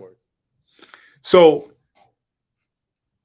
the first thing to understand is, and this taps into that whole theory of evolution goofballery. If you understand the science of the heart and the science of the brain, then immediately you would not be running around telling people that we are monkeys, right? Because you will understand the difference in the mitochondria placement, going back to the real production of light in our bodies. When you deal with primates, all of the monkey, gorilla, great ape, lesser ape, all that shit, all of their mitochondria is distributed throughout their external muscles. This is why them animals is so strong. This is why a gorilla is so strong. A gorilla is strong not because he hit the gym. Gorillas don't do pull-ups and push-ups. Gorillas don't exercise. They're so strong because all of their mitochondria is located in their muscles. So they have an extremely high energy output. We are the exact opposite. All of our mitochondria, or most of our mitochondria, is centered in our heart and our brain, which is why the number 1 and number 2 cause of death is heart and brain disease. If these goofball niggas understood that, then their whole perspective on life would be different. Anyway, take it a step further. We can go right here and start with the feather. So the first mistake that the Kemetic scholars be making is they keep calling this the feather of Ma'at. This feather does not belong to Ma'at. And the moment that you understand that, shit'll start making sense. This feather is called the Shut because it belongs to the god Shu. So this feather is actually the feather of the god Shu. And Shu is the god of air, wind, and electricity. So now if you understand the electrical nature of a feather, and you understand the magnetic nature of your heart, then what you're looking at here is balancing electricity with magnetism. And that is where your soul comes into play, because your soul, your mind, is the magnetic field generated by your body that stores all of your information and all of your experiences. And so that's why the heart was given a special care at the death ceremony, because what they're really doing is storing that battery, that information, those experiences, that information. And that's what's being judged. That's what's being weighed. That is what's being measured. And now we have technology from Harvard and other places that can measure the magnetic field that the heart emits. So it's no longer a thing that we would have to just trust in our ancestors or superstitiously go, follow behind. Now we have the scientific proof to demonstrate, duplicate, replicate and easily make it plain for the masses that your heart puts out a very, very strong magnetic field, and the brain the same way. The brain has the ability to access that magnetic field, and that's why we have a certain amount of magnetic, or we're supposed to have a certain amount of magnetic iron in our brain. It's more to it, but that's the basic understanding of what you're dealing with here. You're dealing with electricity and magnetism. And it's so far advanced. Like I said, we see with our mind, not with our eyes. So if you don't understand electricity and magnetism, and you don't understand how electricity and magnetism work inside your body, it's impossible for you to see that here, because you don't have any reference for that in your mind. So the first thing you have to do is take some time and study and go look up and see, okay, is there a magnetic field produced by the heart? Like, before we even get to that, you would have to ask yourself, wait a minute. Enqi said that all of your life experiences, all of your information. Well, y'all got the lines. We still hear you though. Okay, but did we all of disappear? them, y'all disappear. But we still good. But so the first thing you would have to understand is, where is information actually stored? Like, because most people don't know that. Like, where is information stored? How is information actually stored? And so that's the first thing we would have to understand. Information is stored in magnetic fields, period. The black strip on the back of your debit card is a magnetic strip that holds the information on your debit card. Inside your laptop, you have magnets called a hard drive. The hard drive is nothing but a spinning magnet, period. It's a spinning magnet. Inside our body, we got to think, our blood, literally, all of our blood cells is coated with iron for a reason. You know what I'm saying? Like, there's a reason why iron is the thing that makes us go, right? And it's magnetic nature. You know, so that's the first thing we will have to really be grounded in, the understanding of how energy and light interact, how light interacts with electricity and magnetism, and how information is stored in magnetic fields. Then you take it to the next step and you apply what you learn from there to your biology, and you see how the various types of cells, minerals, etc., interact together to produce your body's magnetism. Dr. Sebi died trying to get Black people to understand that their body was electric. But the next step from that is understanding that electricity and magnetism exist together. So soon as you understand, like, are you smarter than a fifth grader type of questions? The moment that you understand your body's electric, you have to understand that your body's magnetic, because electricity and magnetism goes together.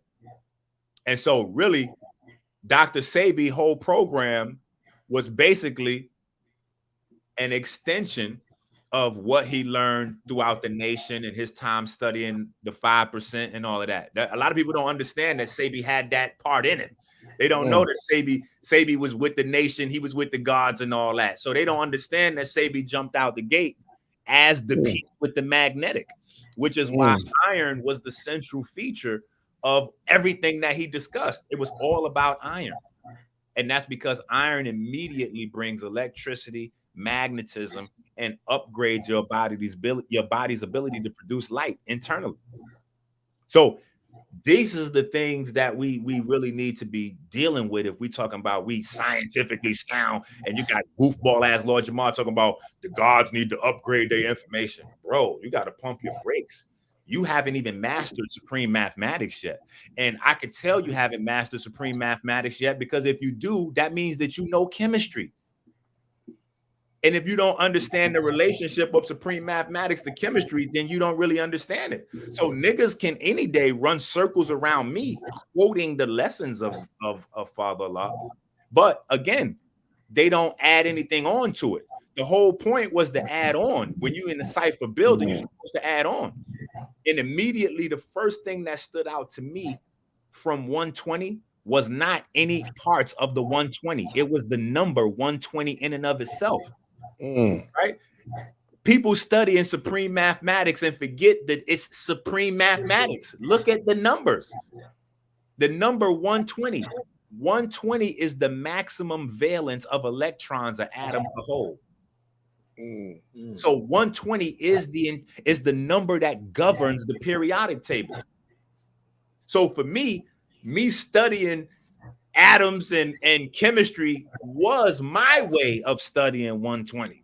Like, no, this is the real 120 right here, nigga. This is what niggas applying and making this big, the billions and trillions of dollars on this planet is being made because they producing it from understanding 120. They're understanding how electrons bond and how they break up. And that relationship of how electrons bond and break up is how we get electricity, magnetism, chemistry, and everything else that this planet is based on. You know, so again, that be my whole beef with a lot of these guys. Like, bro, you're disrespecting the ancestors. You're not adding on to the legacies of these great men that came before us. You know what I'm saying? And we wasting our time. We don't need to look through Dr. Sebi's lessons to find the 3 mistakes that he made. Nah, nigga, work on the 97 truths he gave you. We don't need to pick apart Elijah Muhammad. Yeah, we don't need to pick apart Elijah Muhammad shit to find the 5, you know, the 2 or 3 mistakes he made. No, focus on the shit that he gave you to build with. And then build with that and create systems that the people can use to upgrade their life today. Because no matter how intelligent you are today, when you go into the grave, the next generation gonna come behind you and they're gonna find your mistakes. And now what you want them to do with that? Do you want to be known based on your mistakes, or you want people to grab the positive contributions you gave to people, metabolize them and build on them and grow from them? That's what we don't do. And that's how the brainwashing with the goofball alien shit, the chakra shit and all that, that's how that destroys the community, because we don't realize that we literally are regressing mentally. So right now, I'm starting a 2-year challenge, a 24-month challenge for people to join me on my page. And we're learning French. This is the challenge: to learn French, Spanish, Italian, German, and Chinese within 2 years. And the whole purpose is not to run around as polyglots or be having a whole bunch of conversations and all that. The whole purpose is just to build the brain and the heart, because people don't understand certain types of intense study is how you build the brain and the heart, because the brain and the heart are internal muscles. So this is why all of the sages, the wise men, you know, they were always well studied. And that was the relationship that we kind of missed when we was young, watching the karate flicks and all that. You know, like the masters was always the wise men. And the reason was the two things went together. You had to study the body, the inner forces in the body, to match them with the outer forces surrounding you in the local world and then the universal, in order to be consider yourself a master. That was the 3 levels: internal, external, and then universal. And when you can harmonize those energies, now you got a conversation. Niggas ain't harmonizing nothing in their body right now but pills, Molly, mushrooms, all kind of goofball shit. You know what I'm saying? Like, yeah. So it's not about spiritual growth. It's about social media growth. You know what I'm saying? Like, niggas have replaced spiritual growth with brand growth. Yo, I'm building my brand. You're not building your brand, bro. You're just being a goofball online. You know? that doesn't translate into anything but a few dollars. And the whole thing that people got to understand is that quick money, it doesn't turn into anything that your children and your children's children could build off. Only knowledge is going to do that. That's why knowledge is a seed. Knowledge is a seed to understanding and wisdom. But just because you accumulate knowledge doesn't mean you have understanding and wisdom. And until you have understanding and wisdom, you don't got nothing to build with. So niggas be surface level with all their information. They don't go deep to really master and study shit. When you tell them, oh yeah, you know about the herbs. Oh yeah, I know about the herbs. They don't know fucking shit about no herbs. They heard that herbs are good for you, and that's all they know about herbs. They don't know about the internal chemistry of plants and how the internal chemistry of humans and plants has a symbiotic relationship. They don't understand anything. So until they understand that, you know, like I watch niggas and I call them $10 herbalists. And the reason why I call them $10 herbalists is because if you go to Barnes and Nobles, right? In between the two front doors of Barnes and Nobles, they always got a $10 section of books they're trying to get rid of. And they always got herbs A to Z for $9.99. Anybody can go get the herbs A to Z for $9.99, and you can hear them tell you, oh yeah, well, you get the milk thistle, that's gonna be good for your liver. You're like, well, why is milk thistle good for my liver? Well, because it's gonna help the liver detox. Okay, but how does it do that? What does detox even mean? These niggas have no answers. You could search their timelines, you could search their books, they have no answers. You know how I know? Because I've already searched their timelines and books and provided the answers. I'm the only person ever to design a detox, or herbal detox based on the NRF2 system. Because these niggas have never heard of the NRF2 system before I introduced it to them. They never even knew what the fuck that was. And then when I introduced it to them, they said, oh, that's pseudo, you making it up.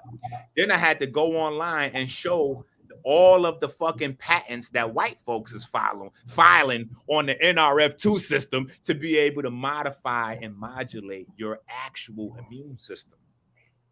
You see what I'm saying? So then they look goofy, but the buffer that they have is that the blind follows the blind. So they have comfort amongst their audience because their audience is equally, if not more, illiterate than they are. So they have no problem with bringing me on their platform, but they won't come to my house because in my house, my people are sharp. They coming on. When we hit the live stream, them niggas got notebooks open, textbooks open. They ready to get busy and see what you're talking about. So if you can't at least take them to the inner components of the plant and talk about how those inner components are able to modify in some form of fashion, speed up, slow down some aspect of protein production or hydration or ATP. Like if you can't go there with it, they're gonna run you about it. You know what I'm saying? And so that becomes the key to really understanding who's who. You know what I'm saying? When I put the NRF2 system, oh, Enqi, but that's based on my study of plasma. Because when I was in school, in elementary school, I was wondering why that they would teach us in elementary school that the universe is 99.99% plasma. And that matter is the other 0.0001%. And so we in school and we spending all this time studying matter. And my brain was telling me the whole time, and I used to get in trouble asking the science teacher, like, but if the universe is 99.99999% plasma, why are we studying something else besides that? They ain't got no answer. I'm just disrupting the class. I'm like, okay, well, I got to study this shit on my own. So that's where my early obsession with understanding water came from, because I understood that water was the basis for plasma and our experience of plasma here. And that even the water on this planet actually comes to this planet from stars. So one time my children heard me online and I'm going in on the goofballs talking all this alien shit. And so, you know, they like, Dad, you know, hold on with that. You know what I'm saying? Because we, you know, aliens is, you know, that might be a thing. And I'm like, bro, chill. Let's nip that in the bud right now. What is an alien? And we went around and we got everybody's ideas of what an alien was. And we narrowed it down to, you know, life forms from other planets or coming from outer space. And I said, okay, now let's take it like this. Where does water come from? they was like, I don't know, the ocean. I said, no, before it gets here, where does water come from? Water comes from outer space. Yeah. Water comes to Earth from outer space. Stars give us water. The sun ejaculates water. All the stars do. It's a byproduct of hydrogen metabolism, right? So the water, H2O. Yep. The water, hydrogen and oxygen. And our bodies, right there, is a done deal. Our body's 99% water. So right there, we extraterrestrial. We can go a step further. Our blood, back to the iron, the piece with the magnetic. Iron does not naturally form on Earth or within Earth's crust or none of the tectonic layers. So all of the iron on this planet comes from outer space. So because we got to have iron in our blood, so I'm like, no, if anything, and you want to study extraterrestrials, just study your body. Anything you want to know about this universe, all you got to do is study your body. It's there. Arm, leg, arm, head. That was more than just giving you a physical body. With that arm, leg, arm, head is really saying is that all of the forces that are in the universe come together inside your body, which gives you a super easy cheat code to learn anything you want to learn about the universe. All you got to do is study your body. If you want to understand anything about the stars, all you got to do is study your nerve cells, aka your neurons. Yeah, we have all of the star dust is inside of our bodies, inside of our blood. Yeah, very interesting. Yeah. And it goes even deeper though, because our neurons behave in the same manner as stars do. So all you got to do is study. In fact, our neurons are regulated by the stars. The sun literally controls the brain waves. So people be talking all this brainwave shit. They don't understand that that's a stellar activity that's happening in your brain. That is the sun creating a beat.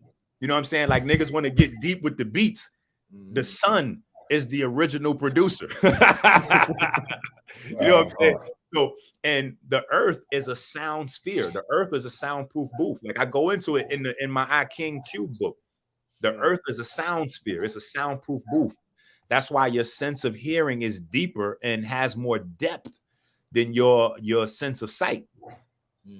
Sound is what provides everything. Sound becomes light. That's the name of my album I put out. You know what I'm saying? Like, but sound becomes light is a real thing. And so even in our body, sound is constantly being transferred back and forth into like our proteins and our pigment. Like it's just a bunch of shit. Niggas just don't stay in the studio long enough.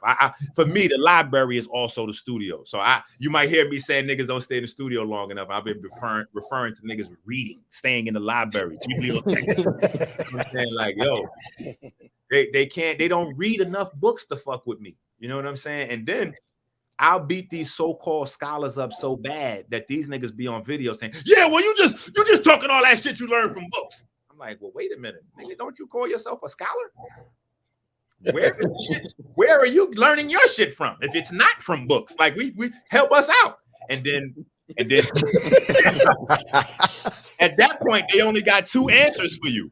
They either gonna be quiet or they're going to tell you that they downloading information. I've heard that one. Into chakra shit. Yeah, so they take you right back into chakra shit now. Young Pharaoh said he never read a book. He's speaking about Anunnakis and everything. He said he never read a book. He just downloads the information into his brain. Here's the thing with Young Pharaoh. Dr. York said he was an incarnated being. Now, here's the thing with Pharaoh. When Pharaoh says that, there's an element of truth to it. Because you can tell that he's not really literate at all.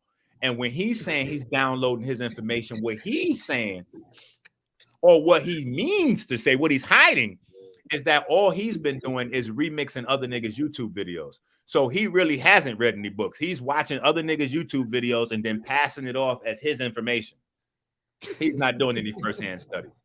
You know what I'm saying? And there's a lot of niggas that do that. They watching other niggas' YouTubes and then they, you know, so this is one of the reasons why a lot of niggas don't share your material. They won't share your video. They won't click like. They won't click subscribe because other people could see that. So when they build the audience based on information they stealing from you, the last thing they want people to see is they subscribe to your page.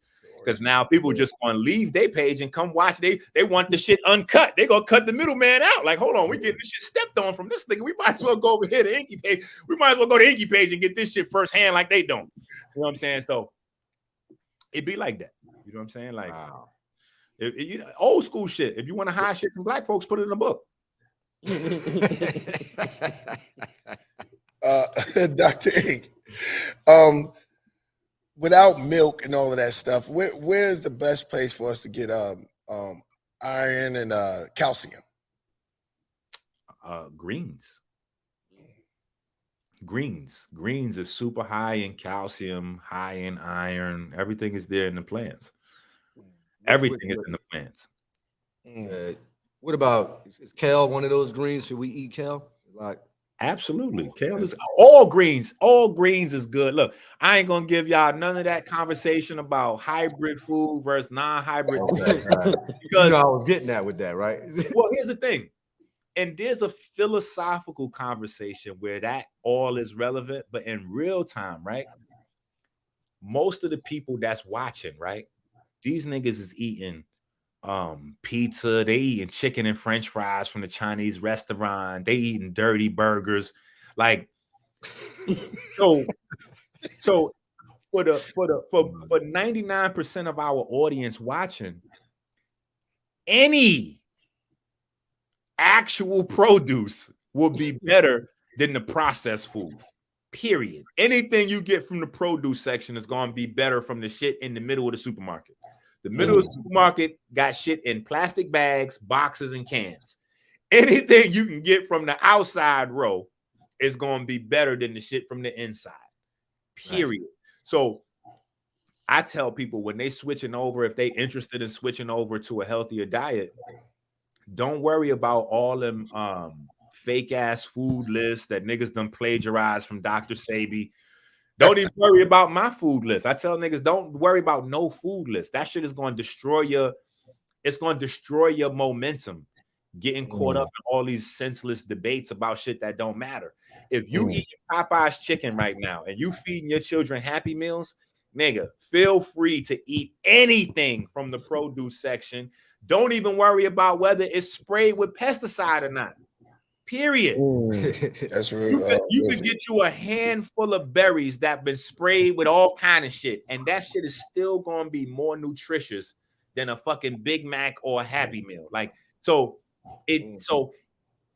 once you start, then we can go gradually. So that's how I work with people, and that my 40-day fast is set up in a system where people can gradually change what it is they're eating. So for the first part, when people just are starting out, I tell people to eat the fruits and eat the vegetables that they like. Whatever it is that they like, they favorite shit, that's the best thing for you to start out with, because those are the things that you'll be able to be consistent with. If you like grapes, if you like apples, that's the place you should start. If you like kale or you like collard greens, maybe, you know what I'm saying? That's the place you should start. Because for me, I like more the bitter greens, you know, so I like the mustards and you know, some of the other stuff. But if you try to get somebody that don't eat no greens at all and you put mustard greens, I think, man, what the hell? What? Oh yeah, let me get an order of shrimp fried rice with some, like, they're gonna go back to the other shit. So it's really about, and the way our body is designed to function in rhythm. So nothing that you do once in a while has any effect really on your body long term. So for the niggas that go out once in a blue moon and have a smoothie, or you go out once in a fucking blue moon and have a salad, like, that's not adding nothing to your body. You might as well have saved them few dollars and bought you another bag of smoke. Like, it doesn't do anything. It's what you do consistently that's going to make all of the difference. So if you consistently replace a meal with a salad, then you're talking about something. But a lot of niggas will slip a salad in between the double cheese. Like, it just be crazy with it. You know what I'm saying? So it's like slow, gradual, consistent steps. You know what I'm saying? Before even people switch to adding in vegetables, it's be healthier to just replace a meal with a bowl of oatmeal. Oatmeal is a super good, especially in today's world. You know what I'm saying? Because we bombarded with a lot of estrogens and xenoestrogens. Oatmeal is like the easiest food to prepare that you don't have to even cook. So you can have oatmeal. It's almost raw when you have it. So you tapped into the raw, alkaline, vegan, all this other goofy shit. Like, and all you did was put water in it, and it's cheap, and it's it's big, so you could feed a large family. And oatmeal, and why the bodybuilders swear by it. The reason why the bodybuilders is eating it so crazy is because it frees up free testosterone. It creates free testosterone in your body, and free testosterone is the only thing that actually benefits your muscle mass, tightens up the skin, shit like that. So I would tell people to start with that. You know what I'm saying? Like, start with you some old $2. Go get you some $3. You can spend if you spend $5 on oatmeal, you loaded. You loaded. You know what I'm saying?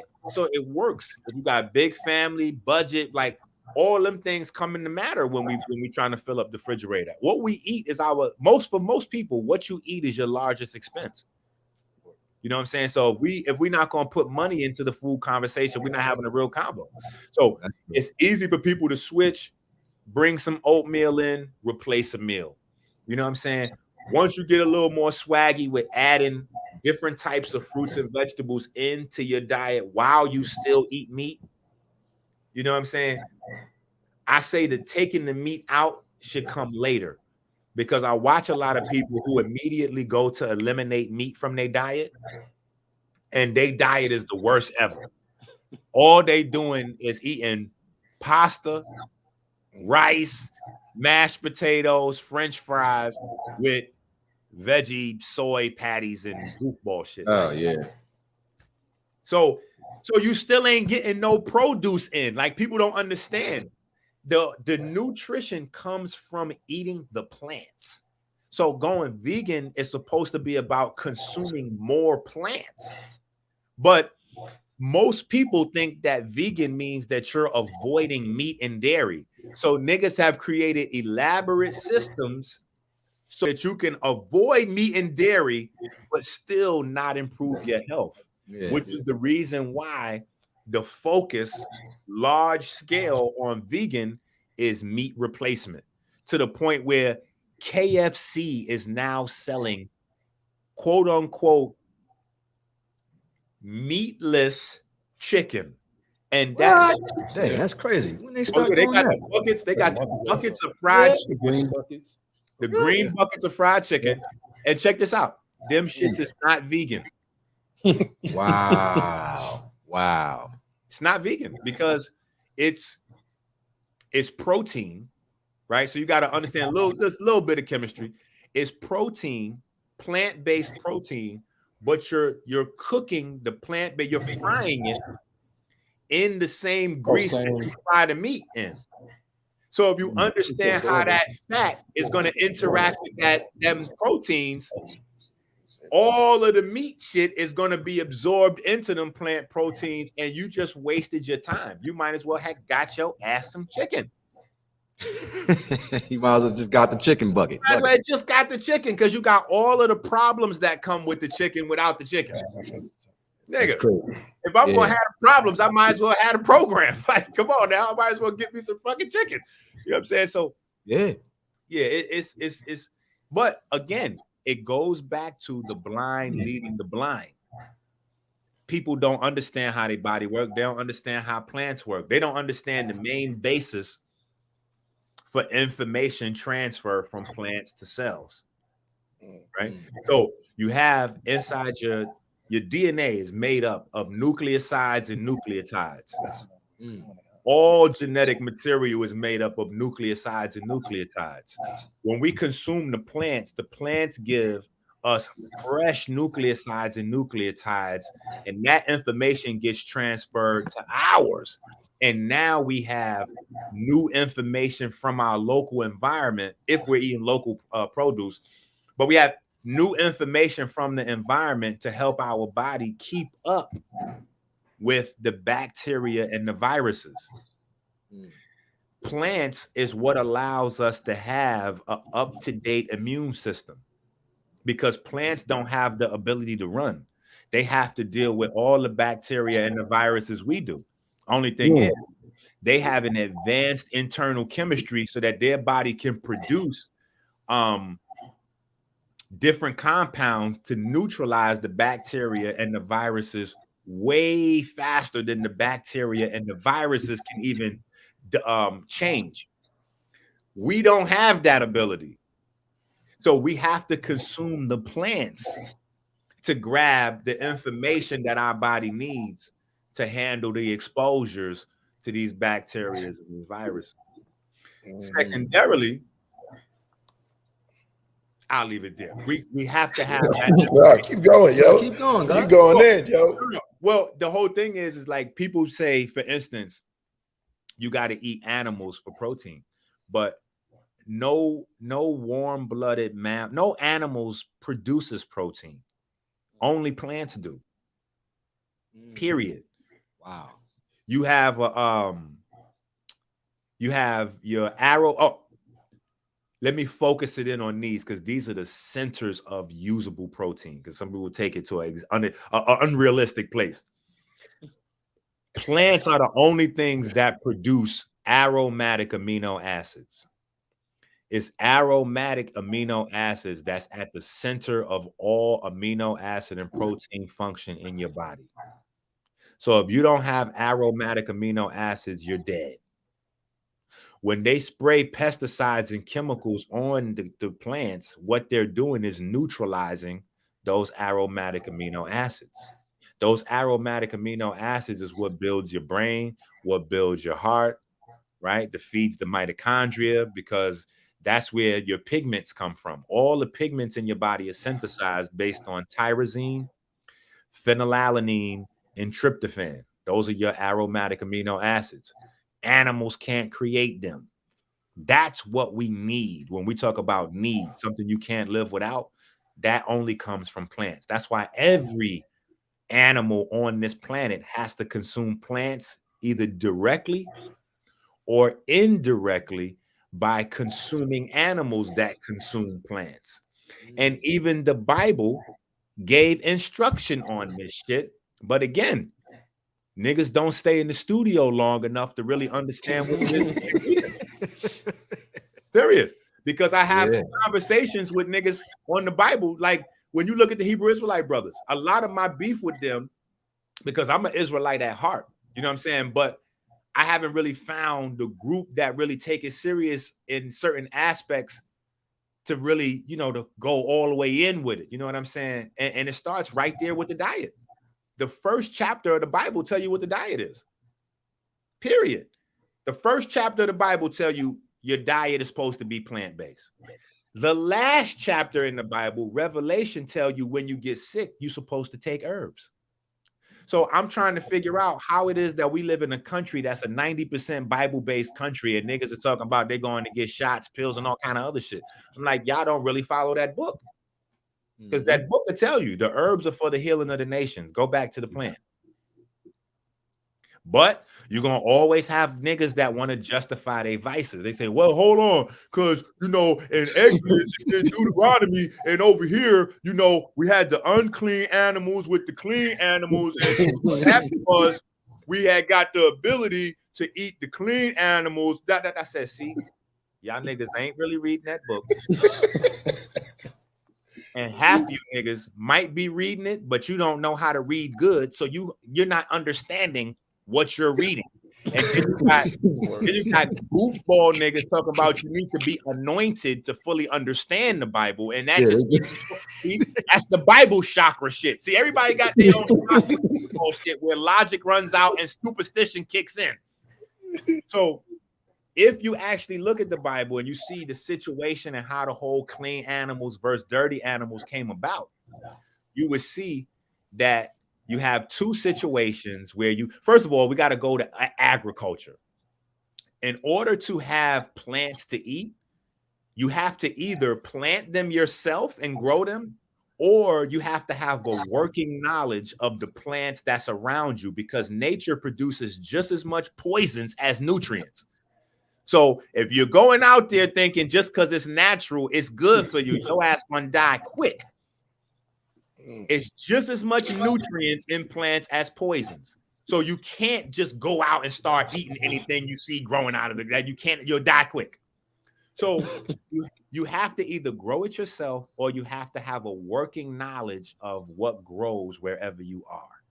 So if you're in a wilderness, meaning you're lost in a place that you're not familiar with, you can't eat none of them plants because you're gonna stumble onto poison and not take your ass out there. So you can't eat no, and you're in the lost in the wilderness, you can't eat no plants.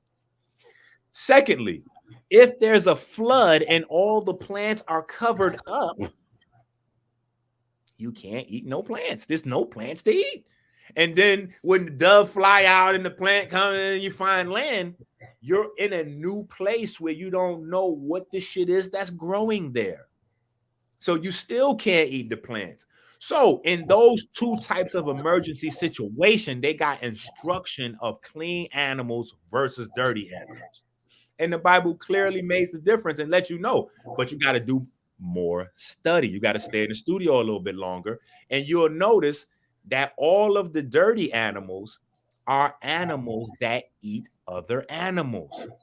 All of the clean animals are animals that only eat plants. So basically, you're getting a watered down plant-based diet by eating these clean, quote unquote, clean animals.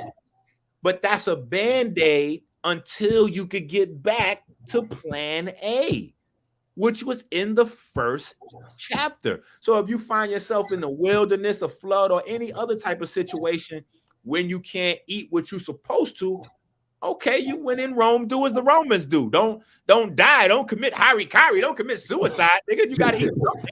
You know what I'm saying? Like if I'm in a flood, nigga, I'm eating whatever's around. I'm going to live. Now, once I get together again, I'll go back to my plant-based shit. But if shit worse, if shit hit the fan, you gotta eat. You gotta do what you gotta do, right? That was the title of the book Elijah gave us: "Eat to Live." How to eat to live, right? Yeah. Yep. That was the thing: is eating the best that you can eat for your survival, and then beyond survival for your thrival. You know what I'm saying? We don't want to just survive; we want to thrive. So that was the whole difference between the unclean and clean animals. The unclean animals eat other animals. So that tells you right there, nigga, because we are also animals. So that also gives you a blueprint to tell you what you are. If you are an unclean animal or a clean animal. So if you eat other animals, nigga, you are an unclean animal. If you eat plants, then you would be classified as a clean animal. And so just that stand in the studio, like just that study. And if people really follow the Bible, they'd go a little bit deeper and go, well, damn, wait a minute. These niggas in the Bible were supposed to live 500, 800, 900 years. How did they go from living 800 and 900 years to living 100 years? They switched the diet. So if you look in the Bible, before the time when they was eating the unclean and clean animals, they had the long lifespans. Soon as they incorporated the animals, all of a sudden the lifespans went zoop. So, and science tells us that we live in under our potential because all mammals live on average 7 times the time it takes them to reach physical maturation. And our bodies, we don't really stop growing until we're in our 20s. So that means that on average, we should live around 140 years. So the fact that we living into our 60s and 70s tell you that the diet is not right. Yeah. Period. Because it's not taking us to our full potential. And you don't need to do nothing special or be nobody special to just have regular potential. That's what you're supposed to just be regularly. You know what I'm saying? Like, you know, now if you want to be a super special nigga, then you can live to 200 or some old crazy shit. You know what I'm saying? Who the hell want to live that long? 200 years? I wouldn't want to live that long. Not no 200 years. I don't know. If I could get, our idea of living long is That's attached to sickness and pain, you know, and poverty. You know what I'm saying? So we're extending lives of pain and poverty. But if we wasn't living in this type of situation, we would be trying to live as long as possible. See, if you could live like with your body just like that to 200, then you would want to live to 200. But if you got to live on medication in a wheelchair with wires and shit coming off, you like, clock me out, nigga, clock me out. I'm good. I'm good. What's my pro? Look, once I can't hit nothing in my dick ain't. Once my program ain't working, nigga, I'm out. Tap me out. You know what I'm saying? But if we could be healthy and make babies until, you know, Sabi was making babies at 80 years old. Yeah. You know what I'm saying? So yeah, he had a baby. Yeah. So, you know, we got blueprints out here that, you know, and there's other cultures, which is another reason why we need to expand our horizon in terms of language study. You know what I'm saying? Like, that's the only real way to build our brain. And people don't really understand. You can't have you can't have a strong immune system with a weak brain. And you can't have a strong brain if you don't read. That's right. So niggas is like, yo, how do I get my immune system like yours? I'm like, you might as well forget that. You niggas don't stay in the studio long enough. I be telling niggas to read books. They like, yo, after the second or third page, I be getting a headache. I'm like, see, oh my God. You don't have the mental stamina. And because people don't understand that the brain is a muscle, they don't understand that the easy way, like it's an easy way to have a context for what that is. When we go to the gym, if we don't work out, like if we don't work out right now, we try to get down and do some push-ups. Niggas gonna be getting shaken. Like soon as you get to like 8, 9, that 8, 9, like you're gonna be struggling out the 10th push-up. And the next day, your body gonna be sore. You're gonna have aches and pain in your body because you're tearing down the muscle so that it can rebuild back stronger. Well, if you don't read, nigga, it's the same thing as getting in the gym. You can't just go to the gym and you bench pressing 500 pounds, nigga. That ain't how it go. When you get to the gym, you got to get them little tiny weights over there. You got to start with them. You at the 5 pounds. So 3, 4, 5 pages might be all you can do. But you got to stay at it. You can't get discouraged. You got to read that 5 pages every day till it turned into 10.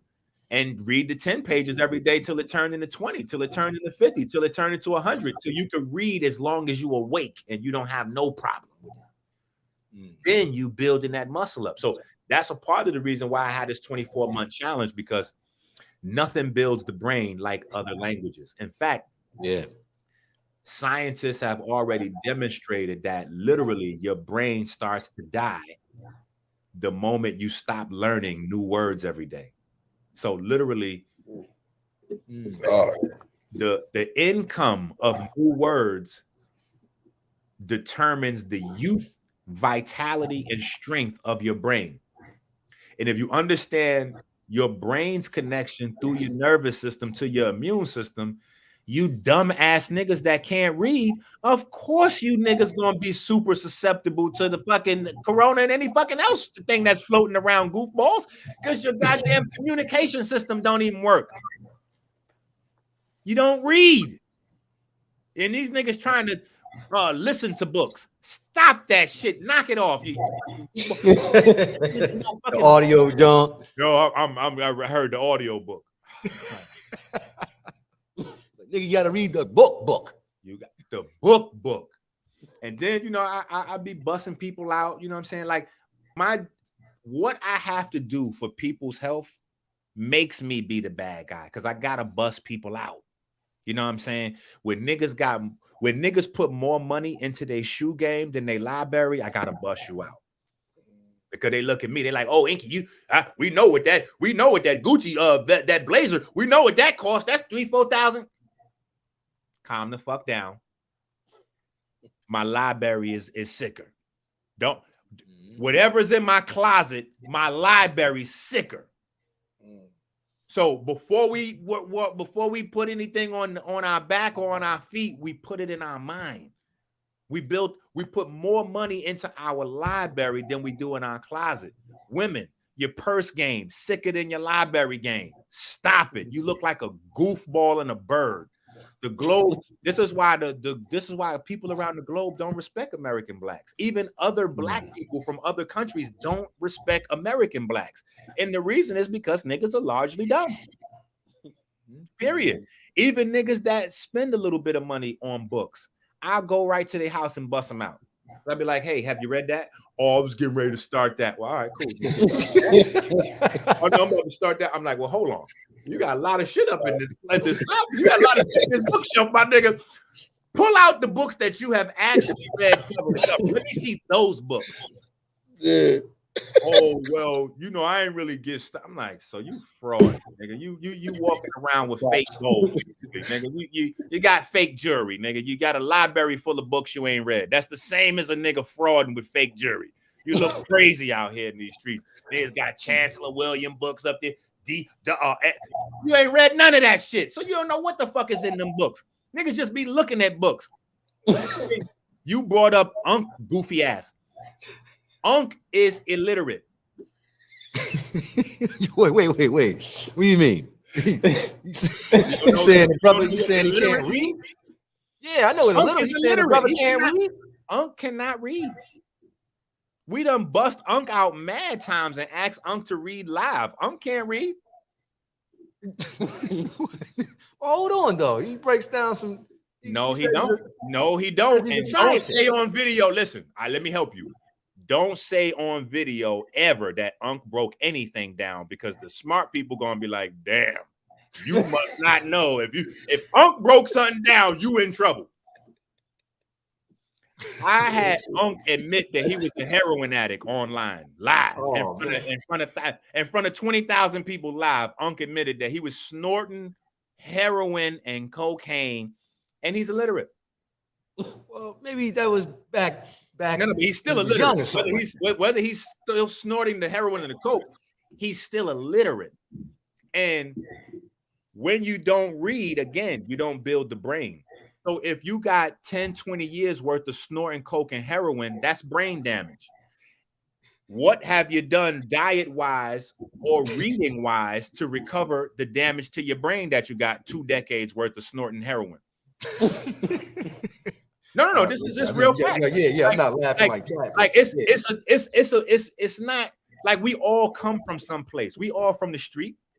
Right, but when you learn better, you're supposed to do better. So what have you done since your transition from the street to nullify the effects of your street life?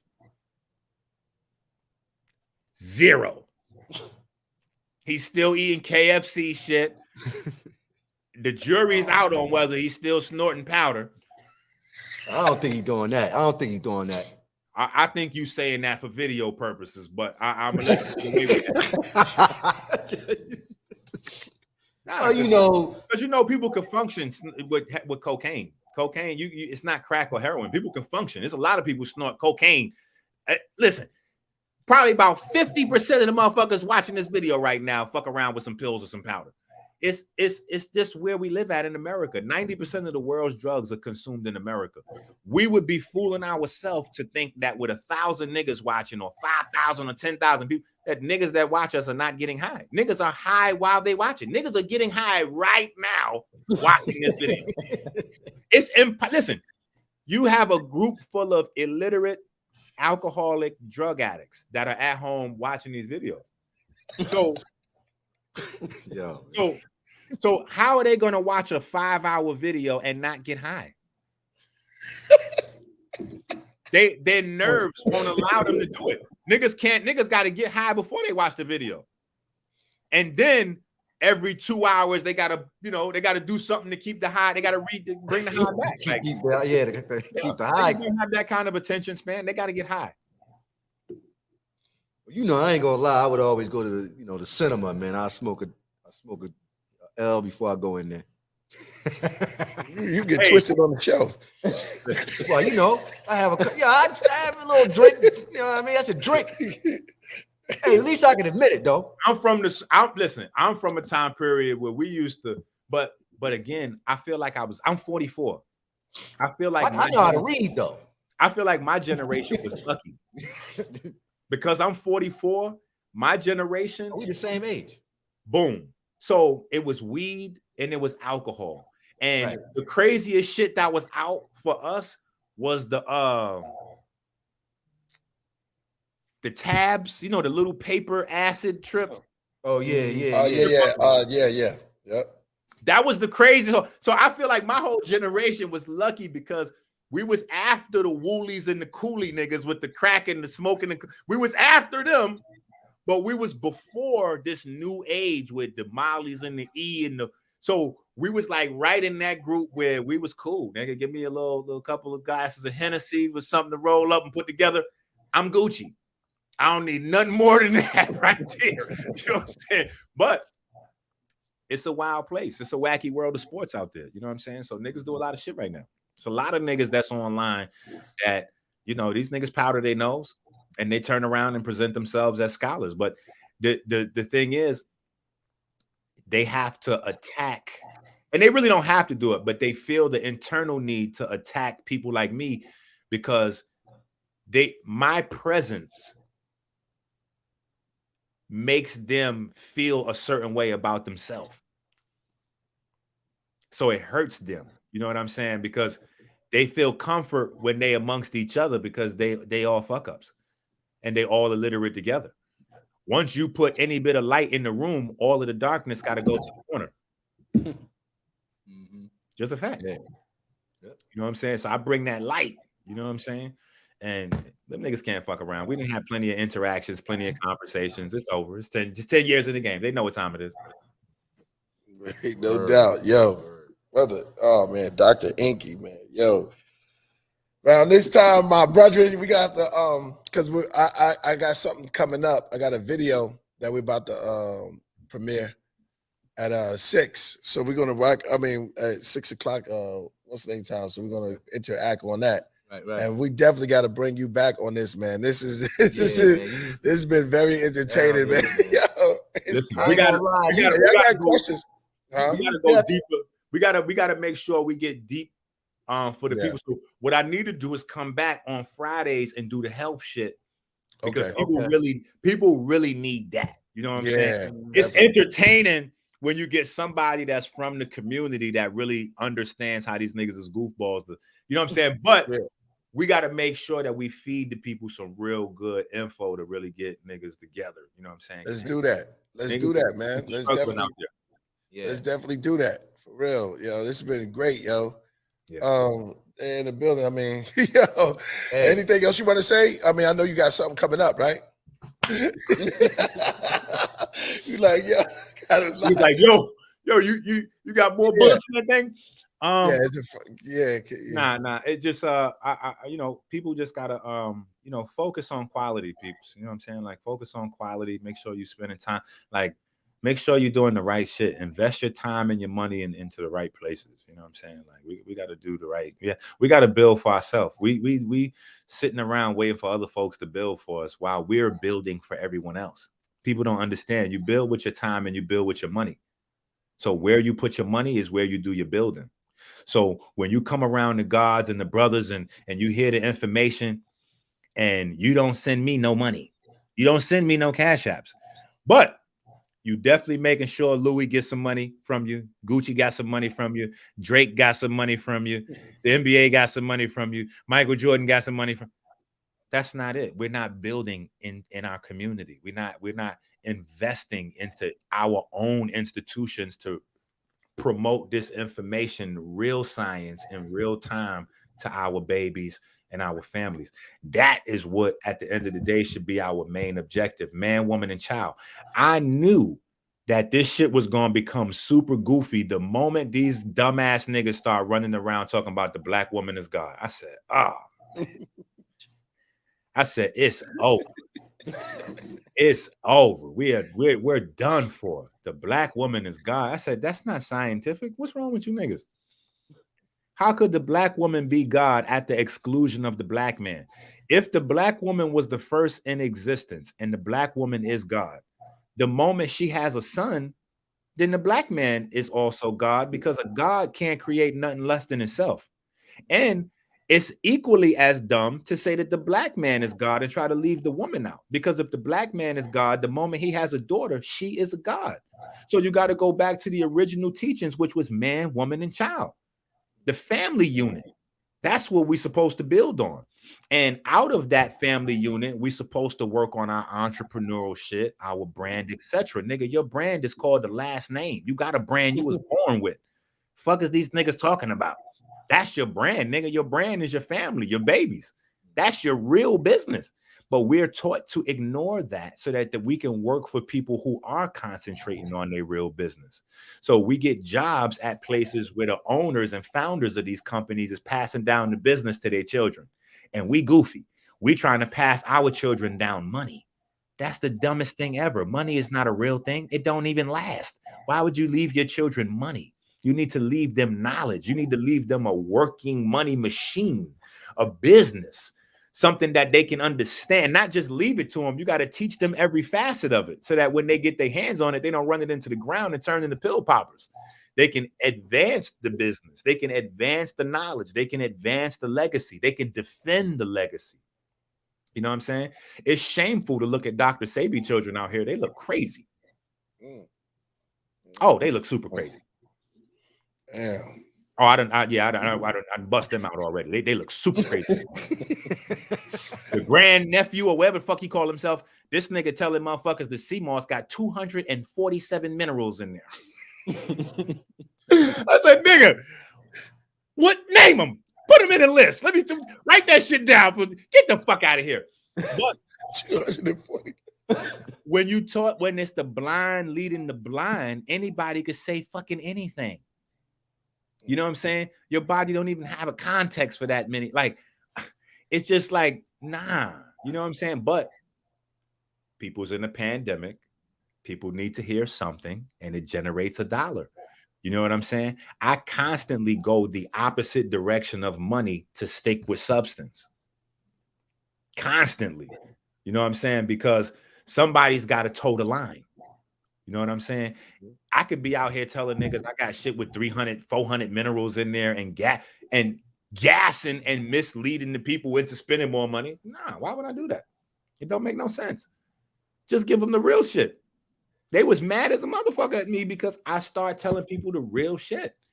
And the real shit, you can't fake. So if you spent your whole life not studying this information, you can't learn this overnight. You can't catch me overnight, nigga. It's a wrap. You got to put 10, 15, 20 years in even to just understand my books. Nigga, you can't catch me. It's over. You ain't going to never be where I'm at with the information. You know what I'm saying? So I don't have that kind of fear. You can't microwave this shit. You got to actually sit in that studio and you got to read. And you got to spend money on books. And you got to spend your time away from your family and away from chasing money to sit there and read them books. And you got to read them books in a different type of way. You have two types of reading. You have intensive reading and you have extensive reading. Intensive reading is where you're studying every word in that book. So you got to read damn near with a dictionary and an encyclopedia open to really get to the bottom of that book. Extensive reading, you just kind of breezing through the motherfucker to just pull out information, whatever. You know what I'm saying? So niggas got to get in that studio, man. Period. You know what I'm saying? Like niggas have to really stop fucking around and start reading again. And I blame the law. I blame the law for making us stupid. You see what I'm saying? Like now that everybody's into telling police and all this goofy shit, nobody's getting their asses beat no more. See what I'm saying? So back in the 90s, no, seriously, back in the 90s, right? Or even before that, you know what I'm saying? But in the 80s and the 90s, if you was out there and you were supposed to be one of the gods and earths, and you start saying some shit that wasn't in sync with the doctrine, niggas was putting hands and feet on you immediately. Right. If you said you was with the kinetic shit, Universal beatdown, misrepresenting the information, hands and feet immediately. Nowadays, there's no action. So anybody just saying fucking anything. And anybody passing themselves off as a scholar, they don't read fucking books. And it's insane. Niggas will ask you shit that they can't answer. Yo, so hold on. You said you wait, so what college you got your degree from? You got niggas that don't have a high school diploma or a GED asking you what your qualifications is. It's like, bruh. Get you a GED. Get you a GED and then come back and let's have that conversation again. You know what I'm saying? Get you a GED, then come ask me a question. You know what I'm saying? Like, these niggas can't even read live. You know what I'm saying? So we got to start with study. Mm-hmm. The study provides us the knowledge to develop into understanding and wisdom, which is the cultivation of science. Science has to be experimental, duplicatable, replicatable. That takes quantitative and qualitative research. Most niggas that call themselves researchers don't even know what the fuck I just said. What's quantitative? See, there go that pseudo shit. Inky making up shit again. All right. All right. When you niggas start studying, you'll understand what quantitative, qualitative research is. It's all right. It's in books. You know what I'm saying? And the books ain't going to kill you. You know what I'm saying? You walk into Barnes and Nobles, no alarm is going to go off. It's okay. They allows niggas to read nowadays. It's 2022. Niggas are free to read whatever they want. But the problem is niggas are free not to read. And your ancestors bled and they died for you to be able to read. And now we're in a place where we so brainwashed, we violate all of our ancestors' struggles by not reading. We don't realize. We talking about Kemetic study and all this. In order to be a real Kemetic priest, you had to study for 40 years before they would even accept you into a mystery school. Yeah. Yep. It was 40 years of intensive study before you could even be accepted. So how is it that niggas that don't read, like, I just don't understand it. You know what I'm saying? Like, nah. You know what I mean? So anyway, we're going to get to the health shit. We're going to get to the herbs. We're going to get to the moss. We're going to get to the bitters. We're going to get to how to protect your body from not just this current situation that we're dealing with, but all of the ones that are coming, because they're more coming. They got a taste of this now. Billions and billions of dollars have been generated from this pandemic. So trust me, if this one ends, which I don't think it will, I think they just keep coming out with remixes for a little while, like Omicron and some. They're going to hit the remix button for a few more. Like they did with the flu. Remember, it was swine flu. They hit the remix on that motherfucker. They kept hitting the remix on that shit. And then, you know, now we with the new program. And you don't hear nothing about flu no more. Flu, that's no conversation on flu no more. Totally. Yeah. So now they on this shit. And they'll keep hitting this one until people get past it, and then they'll come with the next joint. But you got to learn how your body works and learn how to really strengthen the body, mind, body, soul. And that's why we have our 24-month challenge. People can come study with us right now. We're doing French, right? So we're learning French. We're learning French. It's hard to learn, yo. Enunciation. I got the cheat code. I found it hard to learn. Arabic was very easy for me. I got the cheat codes. Oh, okay. Got the cheat code. See, look, the cheat code is automatic. Remember, 56% of English is French. Right. So technically, you don't really know how much French you use in normal conversation. Every word that you use that ends in T-I-O-N is French. Mm-hmm. Every word that you use that ends in A-G-E is French. Garage, marriage, all these words is French. Right. Elephant, like all these basic words that we use are all French. So we already have a large grasp of French vocabulary at our disposal. It's just a matter of knowing the nuances. You know what I'm saying? And then dispelling the idea that these languages came from Rome, because that's another fakery. That's a big fakery.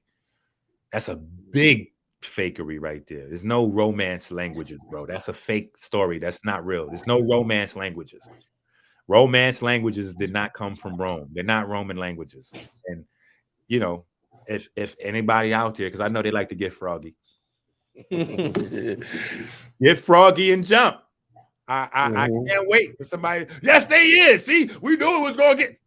jump out the gate so I could put you back in your place. You know what I'm saying? Like, there's no substantial proof that can really demonstrate ironclad that these Romance languages actually came from Rome. In fact, all right, Dr. Enqi, we got 2 minutes, man. I'm gonna have to move out. Yo, man, we're gonna bring you back on so we can premiere this video, and then you definitely here Friday, but I'm gonna holler at Knowledge and you after this and all of that. Word, definitely. Peace to the family. Always appreciate the platform. And listen, I love the haters more than I love the followers, man. Hey, peace. Listen, and listen, your chat room is loaded with the haters. So I receive it all as love, because what happens is every time I say something and it hit them, they got to respond with hate. So I know they fit into one of them categories of niggas that don't read books, or niggas that then got their anus ran in to activate their chakras, or, you know, like, so they got to get angry and feel away because they done realize that they done been abused. You know what I'm saying? If you done gave up your anus to activate your chakras, and then you find out chakras didn't exist, you mad with me because I'm exposing it, but you shouldn't be. You should be mad with the niggas that took your anus and took your money. All right, my brother. All right. Peace out. Peace, God. Okay, so let's just go to the Killah Priest video real quick. Yeah. All right, if y'all tuned in right now, the premiere of the video, so y'all can talk about it, is about to be in probably a couple more seconds. Yeah. So we'll take it to another stream. That was the great Dr. Enqi. Yeah, he elaborated on a lot of beautiful things. Well, we're gonna have him back. This is the first time. This is our first Friday, so we just getting started. And shout out to AD that's in the building. Word. AD in there? Okay. Yeah, AD is in the peace, building. AD. Yeah, peace to AD. You know what I mean?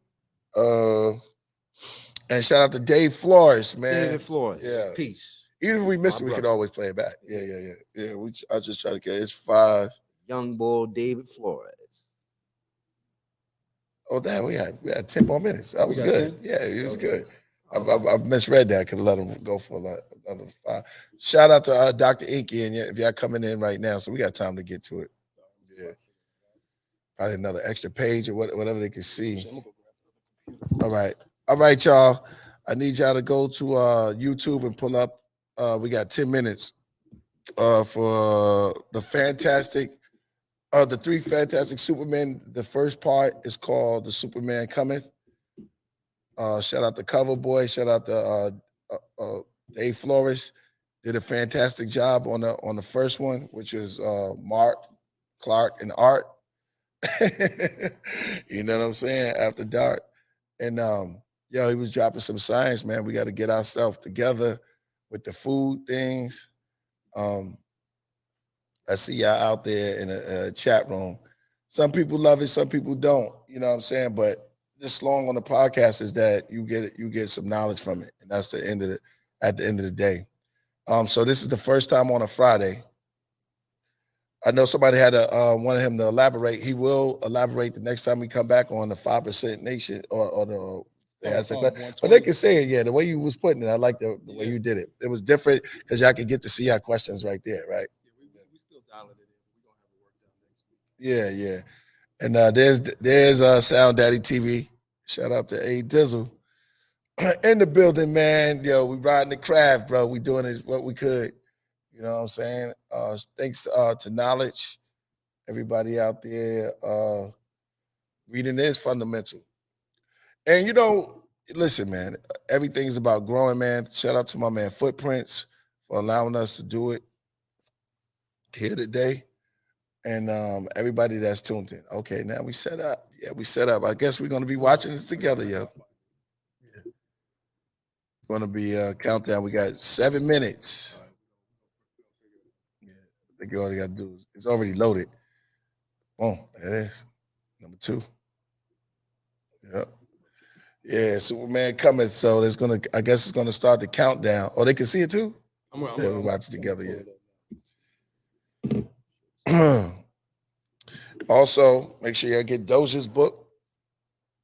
Still got the Doja book. I got Sophia's book. The Third Eye. And yo, man. No, Mojito's not here today. Mojito is out and about. He doing this thing, he getting wild where he getting wild at. Yo, that way kind of dope, yo. Yeah. I ain't gonna front, yo. He know his stuff, man. Yeah, he was going in. Knew he was gonna go in though. Yeah, going in. Gotta have that again. Yeah, as we are setting it up, I see 555. My. So we're gonna watch this. Yeah, we're gonna watch this together. I see 9 people waiting. Come on, we need all y'all in the chat room, in the craft room, to go on there and check it out. But you can check it out after the show. We wasn't planning on doing this long, but it no, I got it now. Yeah, great information that was coming. Or did we go now? Yeah, great time. We got to close out anyway for the next one, right? Yeah, we got to close down. They still can hear us? Yeah, I can still hear. Yeah. So we're gonna we got the gas. Put the gas in the craft.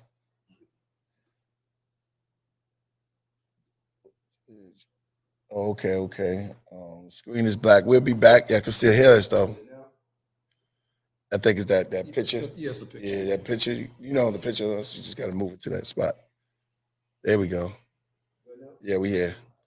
All right, so we back, and we're gonna try to do this before we let y'all go and enjoy y'all Friday. I see Mighty Hebrew up in the building. Word. So we had where we at? 5 more minutes. If y'all don't watch it with us, y'all can go watch it yourselves also. Yeah, Dave Flores. And then we're gonna get ready to close out. We got the point for the play the music this time. Everything built up. This is our first time in the craft, so we got to set up for the video. All right. So in 5 minutes, we will watch it together. Y'all can we'll have a little spot where y'all can say how y'all feel. Y'all put the fire if y'all like it. Put the Superman memes up. We'll watch it together. Somebody said they be watching it here. Roberto in the building. Larry Jackson. Shout out to you. Yeah, okay. Jay Torres is LOL. It was so fun. Yeah, it was funny. He was, I'm not gonna front. He's funny too, And then it's a good thing when you can get some good home meals and it's good for you. When you can eat food that's good for you and good, you cannot beat that. That's beauty in its own. Yes, indeed. If you get your fellas, if you find yourself a girl that could cook real good, make sure you stick with her. Girls, if you find yourself a man that can cook real good, stick with her. And if the food is healthy, it's a great. I'm looking at this. It's a great thing to do. You know what I'm saying? I'm back. I've told you we just started this out, but it's great. It's working out good. So that's a great thing to do. And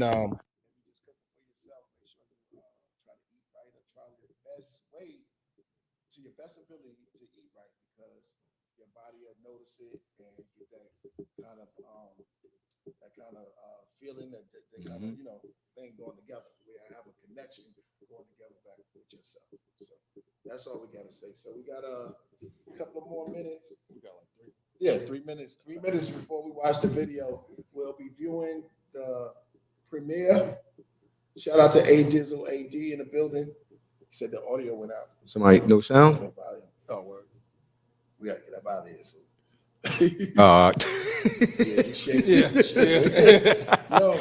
Remember, if it come back, I'm going to just tell them that watch the video. Is the sound back? Speakers went low. It's deep in the show. And we got to close it out before so we can have it sound. In and out? All right. So audio is wonky. Well, it is retrograde, so I'm letting y'all know that we are in retrograde. Things happen different, weird, but we're doing it our best ability. Oh, it's good now. Okay, yeah, it's better. Okay, so after the show, y'all can put up your flames, and we're gonna close out before we crash, yo. And we want to keep this episode so y'all can go back and watch it. Matter of fact, we're gonna let y'all go and watch the video, because it'll still be on, right? Yeah. So y'all can go ahead and experience it. We're gonna get up out of here because thank you for showing up on the first Friday, Frequency Friday. Killah Priest, Voltage. Y'all know the beat master. Rasulullah. And Rasulullah. Lost children of Babylon. We out. Yeah. Let's get up out of here.